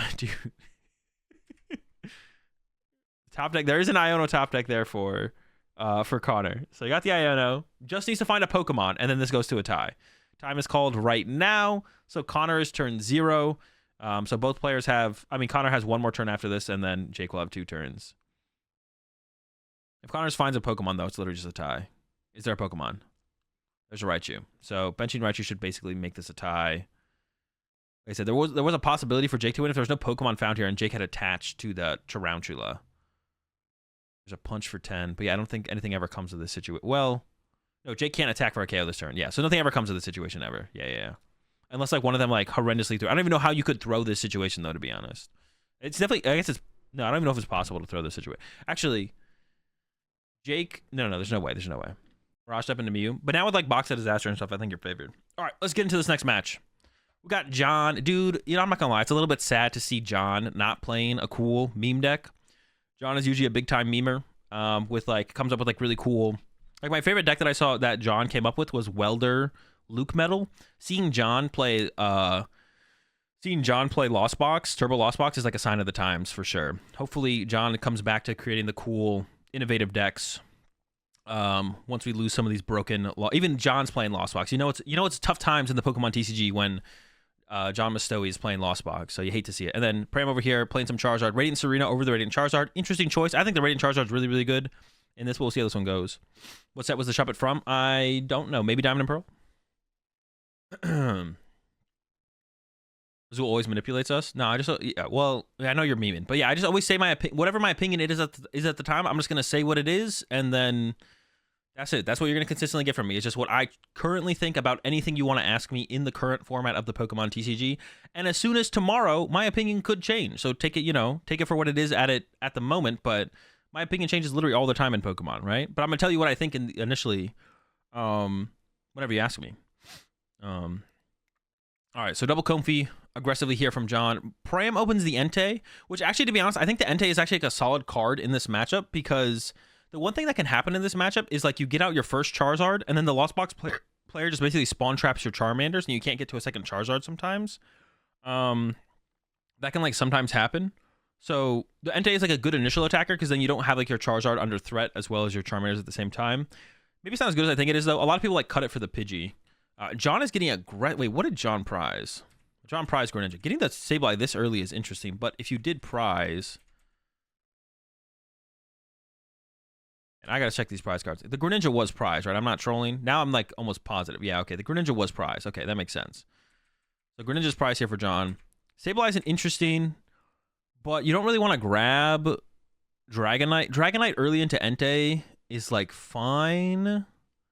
How would that go? You draw 2, Pram would draw 2 back with a Charizard, and then you go into Sableye, the bench stuff. But to be honest, I think John here probably wants to look for a turn 2 Sableye. Yeah, if I was John here, I'd be looking for a turn 2 Sableye here. I guess you'd want the threat of Greninja to force Pram to find Manaphy, but Greninja being prized kind of sucks for John. But there's still the bench space for the Greninja. So go Sableye, Cramp. This seems fine. And then if you find the Heavy Ball, you do have the threat of Greninja through the Heavy Ball from John, so... Pram looks bored already. he does kind of look bored, yeah. Ooh. No, that's not that bad. I was like, the Palpad is good, but the other cards... Oh, and we also have the Dragonite in hand here for John as well, so that's still... Oh! Yo! Damn, that hurts. A Colress and the Snorlax. Was there nothing... Damn, John's hand just sucks. All right, passes over to Pram. That's also like another thing, actually, I wasn't a huge... I'm not sure how much I liked John getting... Getting 3 Comfy in play is fine if you're going to utilize your 3 Comfy. And with Greninja being prized, it's more likely you utilize the 3 Comfy. But if you find Heavy Ball, then all of a sudden the 3rd Comfy in play feels really bad. If you're not able to utilize them, why don't we play VIP? On John's side, probably to save it as a vacuum target. It depends on the value of the other cards in the hand. Oh, wait, John has Heavy Ball in hand. Okay. I really don't like this 3rd Comfy grab here from John then. If we have Heavy Ball in hand, we do not want 3 Comfy in play, possibly. And especially when we didn't utilize them all in this first turn. So I really don't like this extra Comfy beat in play. I also don't like John not using the Heavy Ball for Greninja, I don't think. So I think I would like to see... Man, there's a lot of things I don't like about how John set this board up. I don't like the 3rd Comfy. I like the 3rd Comfy if we're going to use the 3 Comfies. We didn't use 3 Comfies, though. So now there could just be a Comfy in play for literally the rest of the game, just like chilling. Not benching Greninja is interesting. Yeah, not benching... Benching Sableye is bad too. Benching Sableye is fine if you don't think you're going to be able to get your Greninja. I want 3 Comfy to get turn 2 Sableye. I think he was hoping to use them. He was definitely hoping to use them. Man, you were all in on that Pokestop though. Maybe it is fine. Maybe you do just hope it happens. Bait the no Ninja, so no Manaphy. I guess, but then if you just get Iono'd, you have to like go find your...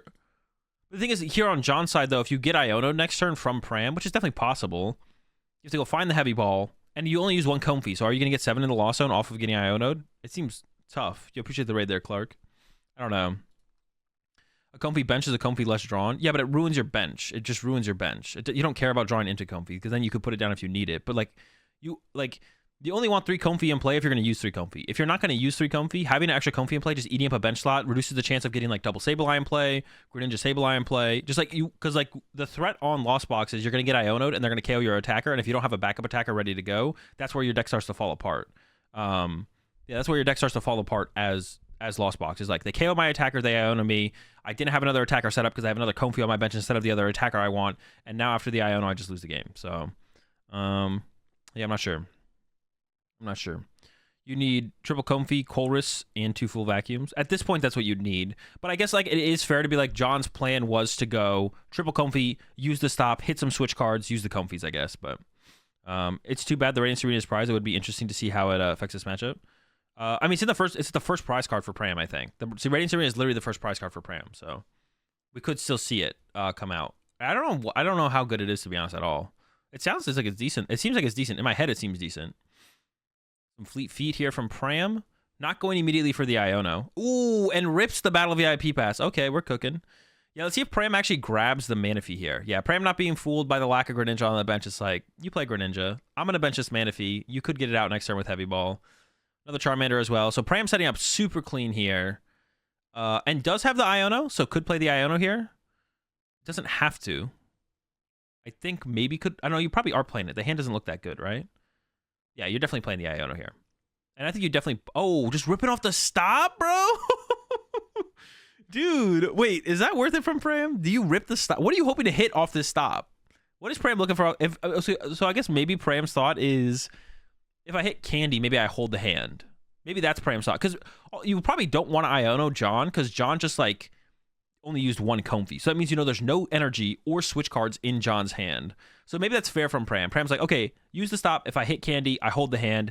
If I don't hit Candy, then I'll play the Iono. Because you actually don't want to Iono John here as Pram, because you know John has 0 switch cards and 0 energy in hand. But now you probably do have to play the Iono here as Pram, because the rest of your hand is dead. Energy attached active as well. Yeah. So actually, I actually kind of like the Pokestop from Pram. The more that I thought about it, I actually like the Pokestop from Pram. Because yeah, Ionoing John here is really, really bad. Actually, I wonder if, speaking of, John probably should have played the Pal Pad and recovered that 1 Colress back, to be honest. I think so.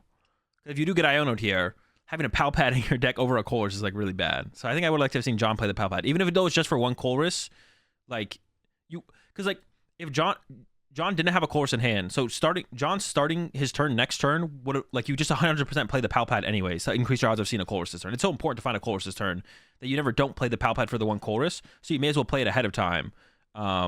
You may as well play it ahead of time and just put the Colress back in the deck to hit the Colress 100%. So I think John should have played the Pal Pad immediately. Because if you whiff Colress that turn, you probably just lose. Pass from Pram. I don't think Pram's hand is actually that good. Now we got some switch cards here for John, though. So, gonna still be looking for that Colress.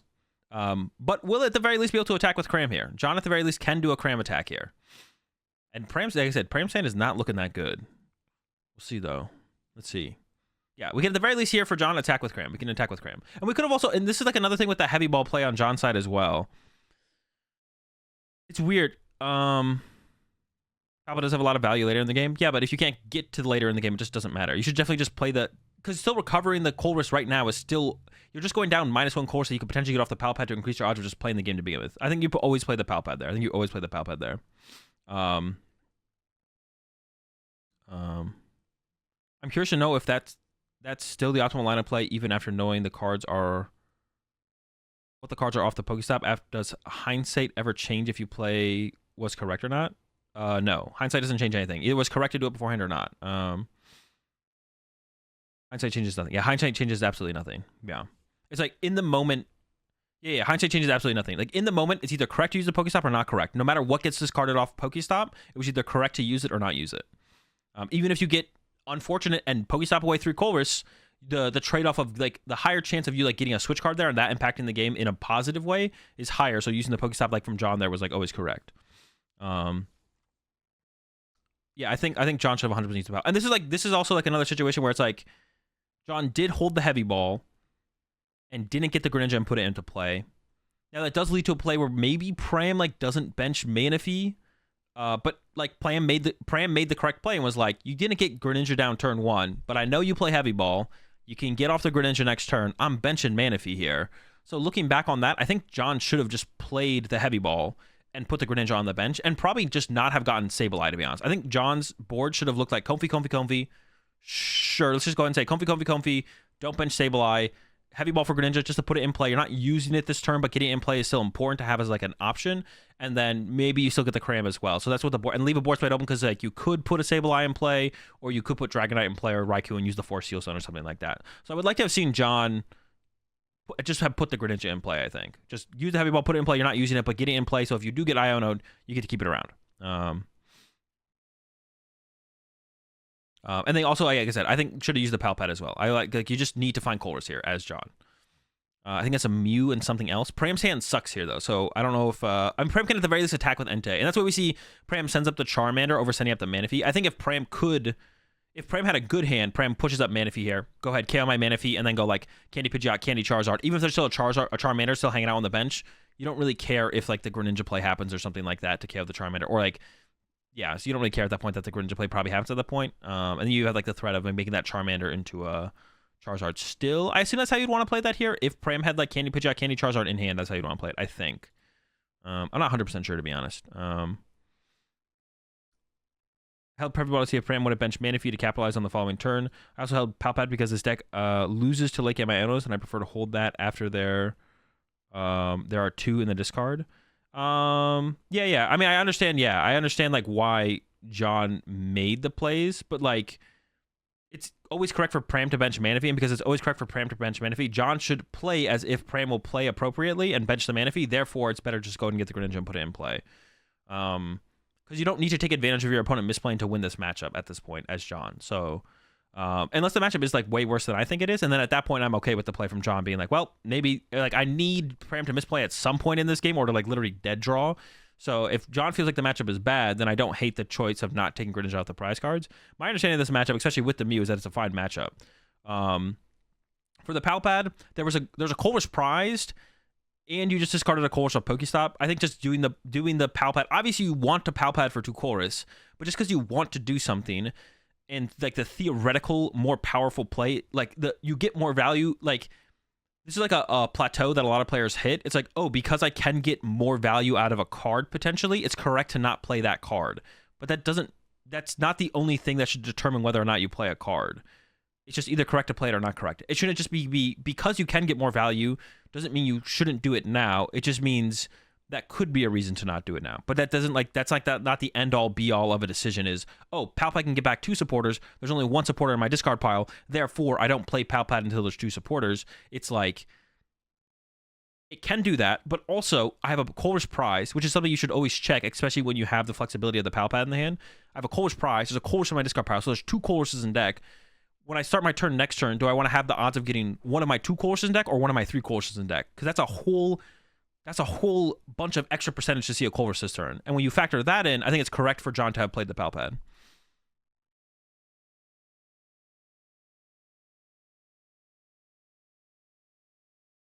So I banked on him. Oh, I thought you were like quoting John, dude, man. I didn't know you were John. What's up, John? No energy at hand to take advantage of that, so I can conceal cards. So I banked on him not benching the Manaphy. I think so, but still just like establishing it and get it in play. Still establishing and just getting into play is like just in case you do get Iono'd is probably worth it. Or maybe at least play in the. Well, I guess you still want to bench it though. If you don't set up, you lose the game before getting to the late game power spike. Yeah, exactly, Locke. Yeah, there's a balance to it though. Like sometimes it is correct to wait, right? Sometimes it is correct to wait, right? Sometimes it is correct to wait and be like, no, the value of this is like, but there's a balance to it, right? So like in this situation, in my opinion, that's what I would have liked to have seen John do. But I'm not like convinced that my play is correct. John definitely could have made the correct play here, right? And it looks like John does have the Cram ready to go. Has a boss. Goes for the Cram KO on the Charmander. Boss is important in this matchup because you want to be able to boss KO Pidgeot with Raikou whenever you can. I would have hated to see John go boss KO Manaphy to threaten the Greninja next turn. Now, John's not that close to actually being able to use the Greninja, but I don't hate that play. Because as soon as these things get candied, the Manaphy or the Greninja play is like becomes like slips out of reach for sure. So that's ball from Pram. But like I said, Pram's hand kind of sucks. I think we're gonna see the fleet-footed here from Pram. It's gonna be the fleet-footed and Prey here from Pram. For sure. And also like going back to like that, like I mean, I'm sure John would have liked to have Greninja on the bench at this point because there's energy in John's hand. So then John could have drawn 2 more cards with Greninja. Like, just being more set up to just play the game more on your next turn is like the point of like getting the Greninja out then. And you're not like afraid of like, I guess you're maybe a little afraid of getting having the Greninja get boss KO'd. All right, so Pram doesn't have like a great turn 2, but still has the Entei attack, which is the important part. So yeah, the important part, still gets a knockout. Also, Lost City in it away is nice as well. Does that matter too much? I guess it matters a little bit. To be honest, for John's current situation, that could have been maybe been John's best attacker this turn is the Cram. I guess we could like see the Dragonite come out here, but Dragonite is not great. If it just gets responded to by a Charizard, which you can pretty much bet on this point as John that a Charizard would happen here. I think actually maybe John's best attack is probably Sableye KO the Charmeleon. Yeah, I think John's best play here is probably Sableye the Charmeleon. Is the Pidgeot Entei or the free 2 prizes? Yeah, that makes sense. Yeah, that makes sense. I can definitely see holding on to it for later. Here comes the Dragonite.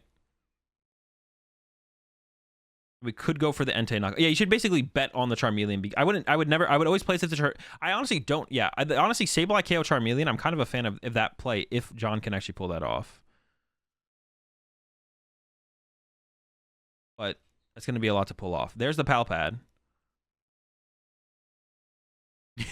All right, that's kind of funny that... I mean, you maybe still give up the Palpad over the other card. It's just kind of funny that Palpad, in the end, just hits the Lost Zone instead of being a Colress. Just the way that develops is funny.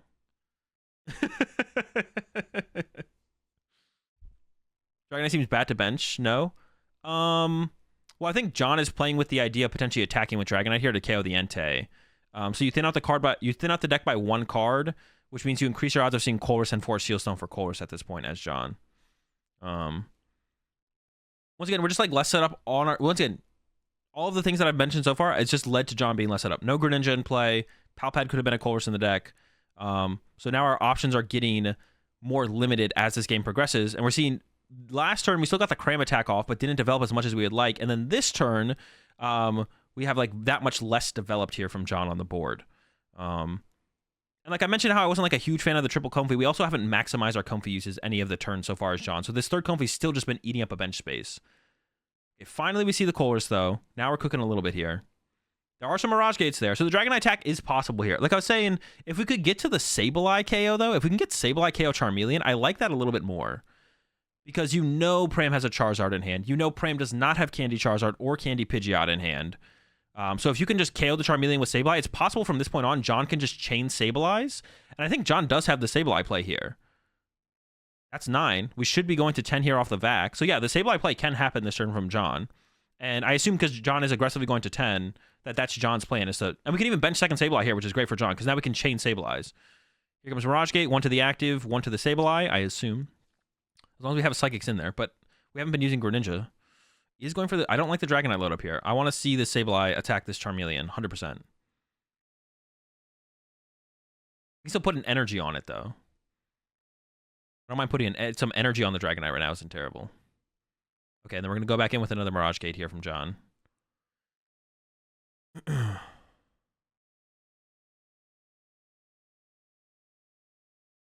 Okay, got the Psychic. Okay, I was getting a little bit nervous there that we're going to go to the Dragonite KO here from John. But we do have the Sableye KO. And I think I might be trolling. There might be a second Sableye in hand here, though. If there is, that should 100% get benched right now. I mean, Pram didn't do anything last turn, but Pram could top deck an Iono or Luminion for Iono.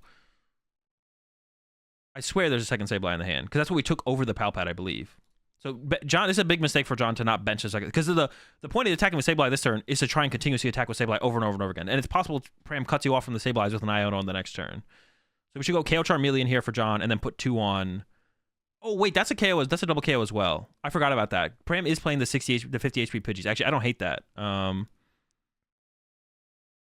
Second Sableye with Gate. I don't know if I would Gate for sure, Mello, but I would definitely bench second Sableye. I didn't realize this was a 2-prize knockout, to be honest. But how does the prize trade go from here? So John goes down to 3 prize cards remaining, right? Yeah, 3 prize cards remaining for John. Pram has 5. Pram goes, like, we're assuming Pram goes Evolve to Charizard. Evolve to Charizard.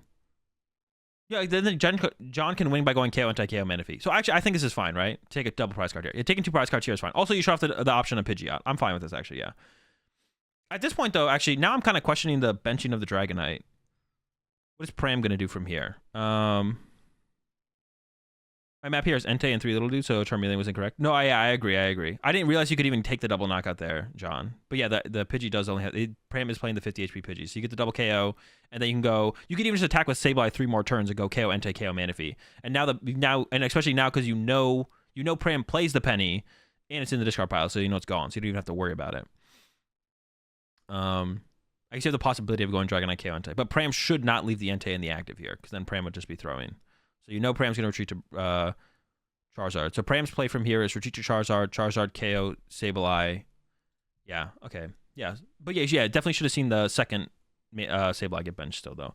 Gating, actually, yeah, I don't know if I would gate to it, but yeah, Dragonite was bait, but I should have straight up benched. Yeah, I don't hate the Dragonite bench still, though, to be honest. I still don't hate this Dragonite bench, because even if Pram boss KOs the Dragonite here, you still win the trade. So, like, just putting it in play and just having it in play is, like, fine. Yeah, putting the Dragonite in play and having it in play for the option of 4 Seal Stone or whatever is fine, because you're just trying to attack with Sableye for the rest of the game anyways. So Pram just bossing your Dragonite is just a misplay from Pram here at this point. The second Lost City could actually make things tough. We put it for 1. There's the... I don't know what that is, to be honest. It might be a Mew EX. Oh, switch as well from Pram, so it gets to conserve the energy. KO on the Sableye. It does go to the Lost Zone.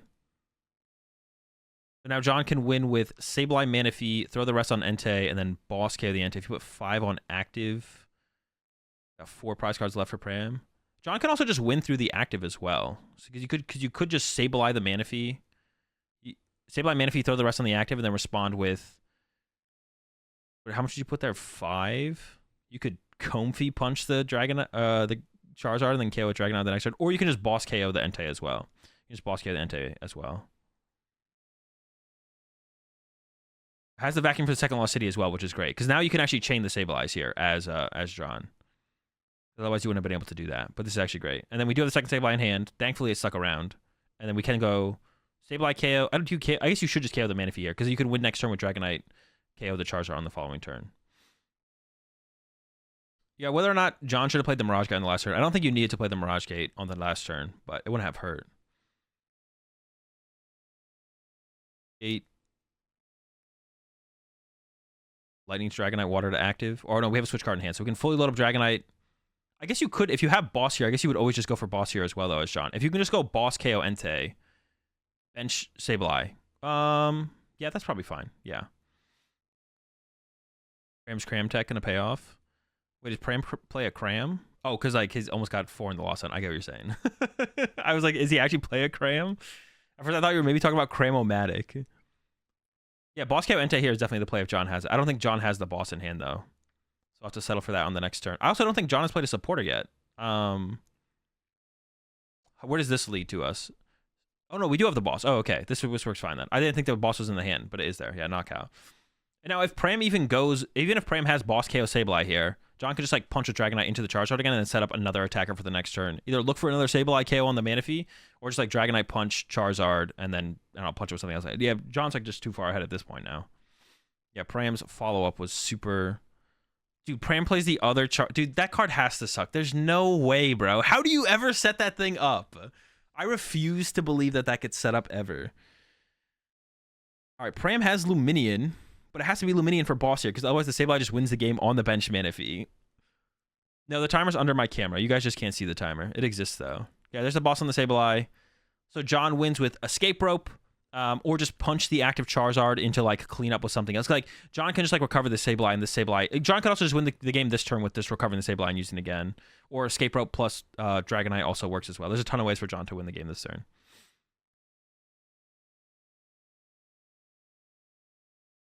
Comfy's Send Up.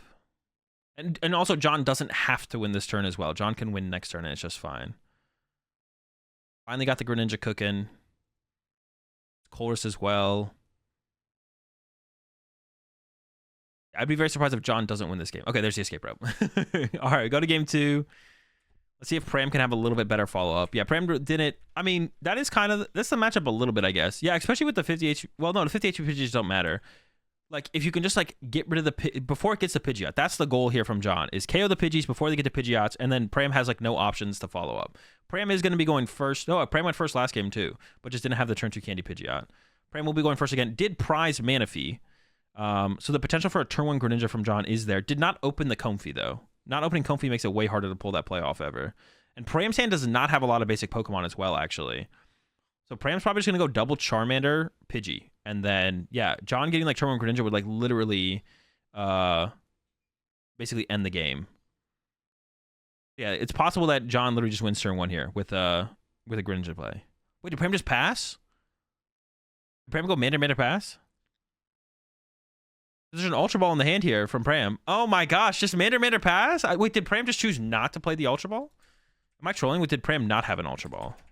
No, it has an Ultra Ball. So just didn't want to get... What are we saving the Ultra Ball for? Is it for Luminion to pull off the Arvin Candy next turn? I guess. I don't know if that's worth it instead of just... Because there's an Iono in the hand for Pram. I feel like Pram should have Ultra Balled for Pidgey. Because getting Pidgeot set up is just so important for the deck to function turn to turn. I think Pram should have Ultra Balled for Pidgeot and then just played an Iono next turn. I think that's what I would have liked to have seen. Yeah. Okay. Kohler start here from John, or Kohler's off the rip here from John. John's hand doesn't have any basics in hand, any Comfeys, I should say, or Greninja. So is looking for there's a Battle VIP pass. There's a Nest Ball. There's an Energy. Gives up a Super Rod on the Snorlax. Makes sense. Battle VIP pass. So yeah, Greninja does just win the game here for John. He's eyeing up the Comfeys. Has the Nest Ball as well. It looks like it's just gonna go Comfey Greninja. I think you need to find the Vacuum. Has some switch cards as well. So yeah, now that John has found the basic Pokemon, is in a pretty good spot.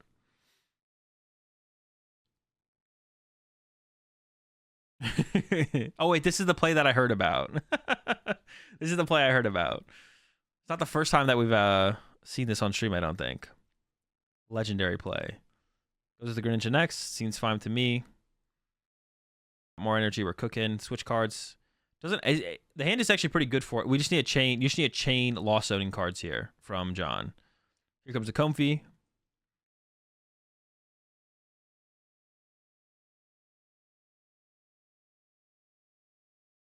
Another Comfey.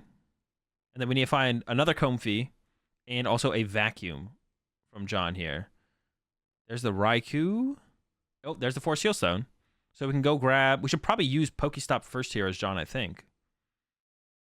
We played Cold. Yeah, you should probably Pokestop here first. Because if you hit the Vacuum, then the Force... You need to find Comfey. You need to find a Comfey, use a Comfey, and hit a Vacuum. Oh, you could double Vacuum here, actually. You could double Vacuum here as... Vac, and there's Super Rod. Okay, so John, yeah, but...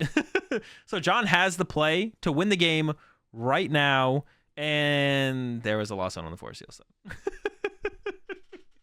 So yeah, all John needed to do was use Force Seal Stone and grab... That was actually an insane Pokestop. Yeah, I heard about this play happening after it happened later at the tournament. John goofed on this one. All John had to do is use Force Seal Stone and get a switch card, and then John just wins his turn. But instead, John was like, you know what? I got the Vacuums. Let's go. And now John's going to look at the hand again and be like, wait, all right. Okay. And so... and there it is. All right, so we get to the 7 in the lost zone, or 8 in the lost zone, actually. We're cooking here. We lost a Sableye and 2 Rods. So now John is going to have to settle for attack with Cram, which is still something. And also, like, Pram's board state still, like, kind of sucks, to be honest. But I said, I think Pram should have played more aggressively here. For sure. I think Ultra Ball should have got a Pidgey, and then Pram should have been praying for that Iono to be good. Because, like, because at this point, even if John doesn't win this turn, if John just has, like, an okay turn 1, and then just Sableye spawn traps Pidgeys, like, that probably wins John the game to be good. Like, you gotta get to a Pidgeot. For the Charizard deck to function and actually execute game plans, you gotta get to the Pidgeot. So I don't like Pram not Ultra Balling for the Pidgey there. You could stop and try to hit the other gate. John already used stop. You can't stop twice. You can only play one stadium a turn. If that's what you mean. Battle VIP pass a little bit late here for Pram. So there's the Arvin. So Pram was just holding on to the hand. Well, though, if Pram had the Arvin anyways, though, why not put the Pidgey in play? I don't know. Yeah, the Sableye did get lost zoned here. Yeah, so that does make things worse. Yeah, for how this all developed, like, this is giving, based on, like, Pram's pretty slow start, this gives, like, Pram a shot. Pram has Arvin and Zard in hand, too. That's what, yeah, Pram not Ultra Balling for Pidgey there, I'm pretty sure it's just trolling. Like, we had to go. We could have even got it. I think Pram didn't want to play the Ultra Ball because the hand... didn't support Ultra Ball very well, but you could have just Ultra Balled away the Serena here as Pram and then Super Rotted the Serena back later and then utilized it later like that. But like this is like not enough to win the game. And like I said, the problem with this situation potentially becomes that even if John only had the Cram KO, following up from there, John could like stabilize spawn trap Pidgeys, and then you just never get to find any card you ever want to use as Pram. So, and there's just the knockout. Just only going the lone Zard here from Pram. Of course, Pram knows it can't be KO'd, so pretty comfortable with that. So here from John, I don't actually know. What do you attack? What's the best attacker here? Oh, I guess Dragonite's the best attacker. Yeah, Dragonite's the best attacker here because I guess we gotta got him for a Seal Stone because Dragonite can't be KO'd by Charizard right now, and Pram doesn't have any way to find Choice Belt besides just drawing it. Well, that's not true. Pram plays 4 Arven. Is that too risky to attack with Dragonite? I feel like it's not. Like I feel like attacking with Dragonite here is still probably fine. Pram could just have Arven for Choice Belt, but if all Pram does is go Arven for Choice Belt, aren't you also still fine with that? Because then Pram didn't really develop his board that much at all anyways. I think he'd probably be fine with that. So I feel like attacking with Dragonite here is fine, even if Pram does get the Choice Belt. Even if Pram gets the Choice Belt, I think you're okay with that. I'm curious to see what John actually goes for. You definitely want to attack this turn. But the thing is, Raikou's only hitting for 120. Yeah, if Dragonite's still just, like, no matter what, Dragonite feels like it's your best attacker here. But we'll see if John ever even gets the option of it. Honestly, punching with Snorlax would have been pretty good here from John, I feel like. But the Snorlax is in the lost zone, so. More than fine just using Cram here. Yeah, Cram I guess would be okay as well. Like, Cram into Dragonite would be fine as well, yeah. Do not let the weight of my egregiously horrendous misplay completely tank my odds of winning. That was your mental state at this point. Yeah, I guess attacking with Cram into Dragonite would also be fine here, to be honest. That would be okay as well. The Cram is in the discard pile still, though, and I don't see a Nest Ball in the hand here for John, so it's not happening. Oh, there's the Nest Ball. Oh, but it's Dragonite versus Nest Ball, I believe. So at this point, I think it's correct probably for John to lock in on using the Dragonite this turn then. You don't love it because the Choice Belt is a potential, but yeah. Yeah, you didn't. If it was just one or the other, I mean, I think you would have been fine with just seeing Nest Ball there. And just go, okay, lost on the other thing, Nest Ball for Cram. But I don't think you can not take the Dragonite here. So you're kind of forced into going for the Dragonite at this point. I feel like doing 250 Zard at this point is always good. Yeah, it's not bad. But there's like, you do get return KO'd by the Choice Belt. So if you could attack with Cram this turn into attack with Charizard when there's maybe not a threat of another Charizard, that'd probably be a little bit better. Overall, if you could set up that line sounds a little bit better, but I don't think this is bad either here from John. There's the Serena heal 20. How much does that matter? We go down to 230. Wait, where does it go to from there? So we're at what? 250, 230, 100 HP less. So Cram still KOs. I guess it doesn't really matter too much. Also got the Manaphy off the prize cards here for Pram. Here's an Ultra Ball probably for a Charmander would be my guess. You could also grab Entei. And okay, yeah, the Entei maybe makes more sense because you have the 4 Seal Stone in hand here for Pram. You do have to guarantee the Choice Belt here, I guess. So I guess it always makes sense to get the Entei here as Pram because you want to be able to go 4 Seal Stone for the Choice Belt, which we know is in the deck. We've seen it in the deck. So Pram does have the Choice Belt in the deck here. So it's there. Iono. 6 or 5 for Pram, 5 for John. I don't think John even had a Colress in that previous hand, so probably no complaints here from John. There's a Nest Ball for a Charmander. You could get a Pidgey here. And then we have to see the 4 Seal Stone use here from Pram. Pram hates Pidgey, though. No Pidgey. Does have dude, Pram's hand just sucks. Yeah, this deck, if this deck doesn't get turn 2 Pidgeot, that's not true. You could get turn 3 Pidgeot. If this deck doesn't set up a Pidgeot, this deck sucks, bro. Just for anyone out there, if you're struggling to beat Charizard and you don't, like, one game plan you can do against Charizard is be like, I'm going to leave your Charizard alone. I'm going to boss KO your Pidgeot, and then I'm going to Iono you next turn.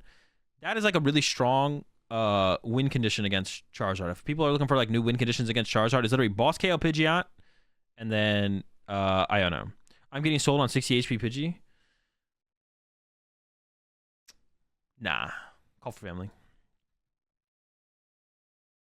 Bro, don't tell them.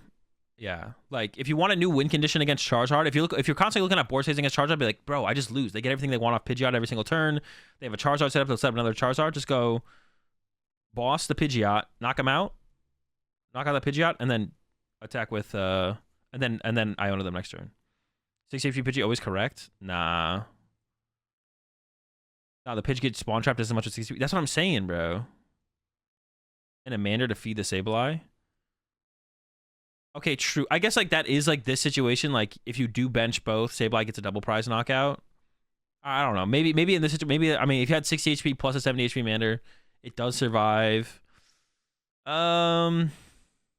Maybe. But if John gets to, oh, John already has 12 in the loss zone. If John stabilizes his turn anyways, do you lose?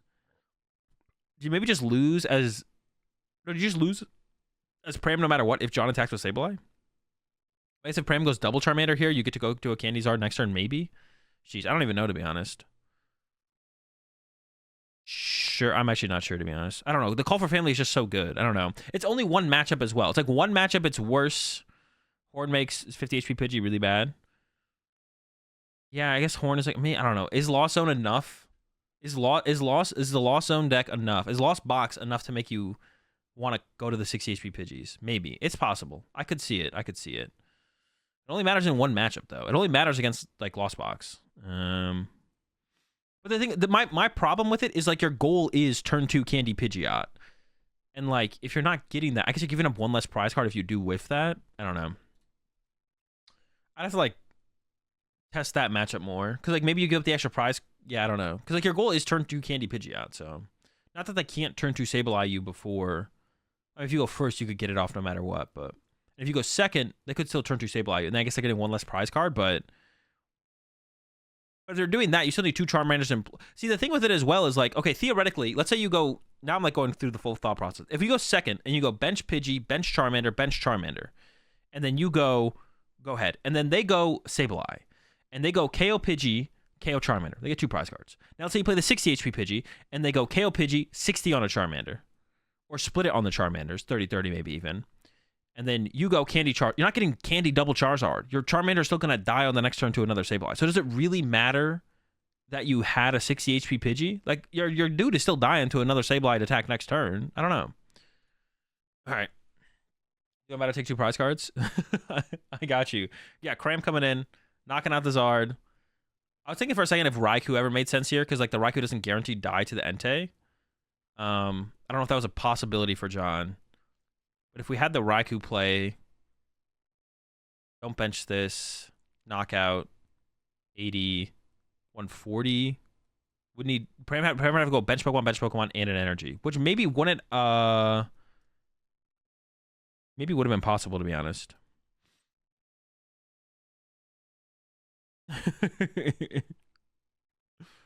Pram does have the energy, so can get the return KO on this Cram, but only has the 1 Charmeleon in play.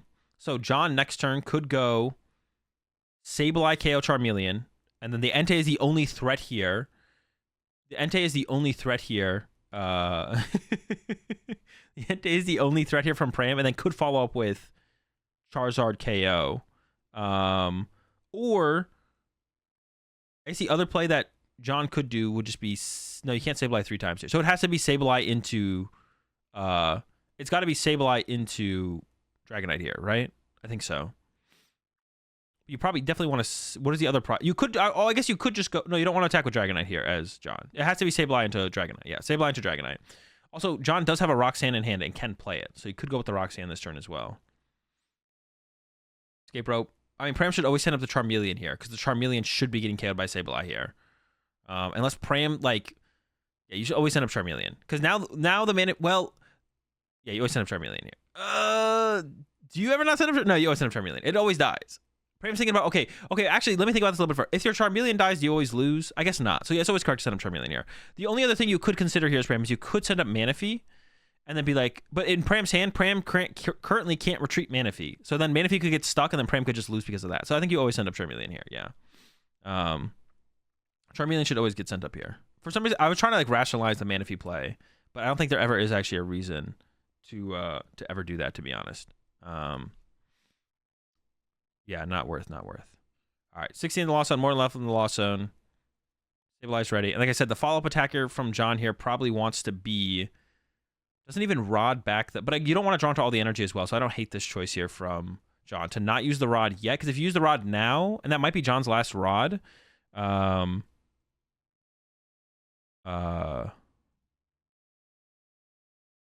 if you Rod now as John, then you could draw into all the energy and then not be able to Mirage Gate them to the Dragonite. So you probably putting the Rod back is probably correct, and then you use that at the end with like a combo. Because John can probably like literally draw into his whole deck next turn if he wanted to. So one thing I wish I did was bench Mew because he has Boss on my Raikou. If he has Boss on my Raikou, was cooked anyways. Why, and how much damage is there? 100, 160. No, if you bench Mew, then no, because you're knocking out the active as well here, right? So the Entei can't KO the Raikou because Pram's only doing 60, 80, 140, 160. Yeah, so not benching Mew is correct here for sure. Yeah, not benching Mew here is correct for sure. So Sableye, or we KOing. So we're KOing Manaphy with leaving the Charmeleon as John here. Oh, I don't know if I like that. Is that the correct play? Maybe John can't actually attack with maybe John actually can't attack with Dragonite anymore. But if this Charmeleon evolves to a Charizard, I'm pretty sure John just loses, right? Not 100%. I guess John could still get like no, you do lose, but him not having Charizard. But could you make a Dragonite next turn, John? Couldn't you just Dragonite KO the... Because you know Pram has to respond with Entei if you KO Charmeleon. So Pram has to respond with Entei if you KO Charmeleon. Can you not create a Dragonite? I asked him in real time if he had Charizard, and he laughed, so I thought there was no way. Oh. I asked him in real... He laughed, so I thought there was no way. That can't be the reason, though. And I think Pram does not have the Charizard here. Nope, no Charizard. Has Boss? I don't know if Bossing does anything here for Pram, though. I don't think so. Now John can win with back-to-back Sableyes. John can go Sableye the Charmander, put 2 on the Serena, and then Sableye the Serena next turn. Or even cram it, to be honest.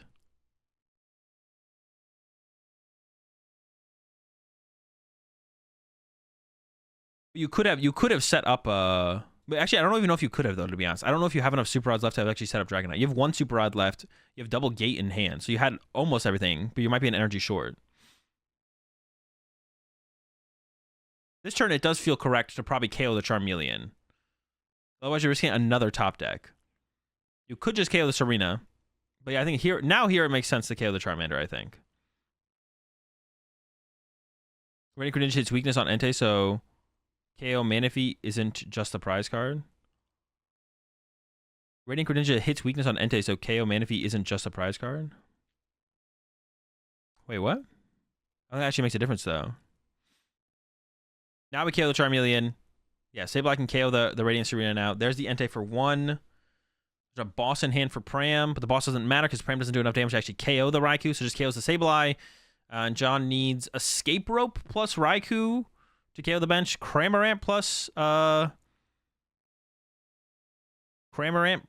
Raikou as well. Or Cramorant plus Escape Rope as well. But yeah. I mean, that was a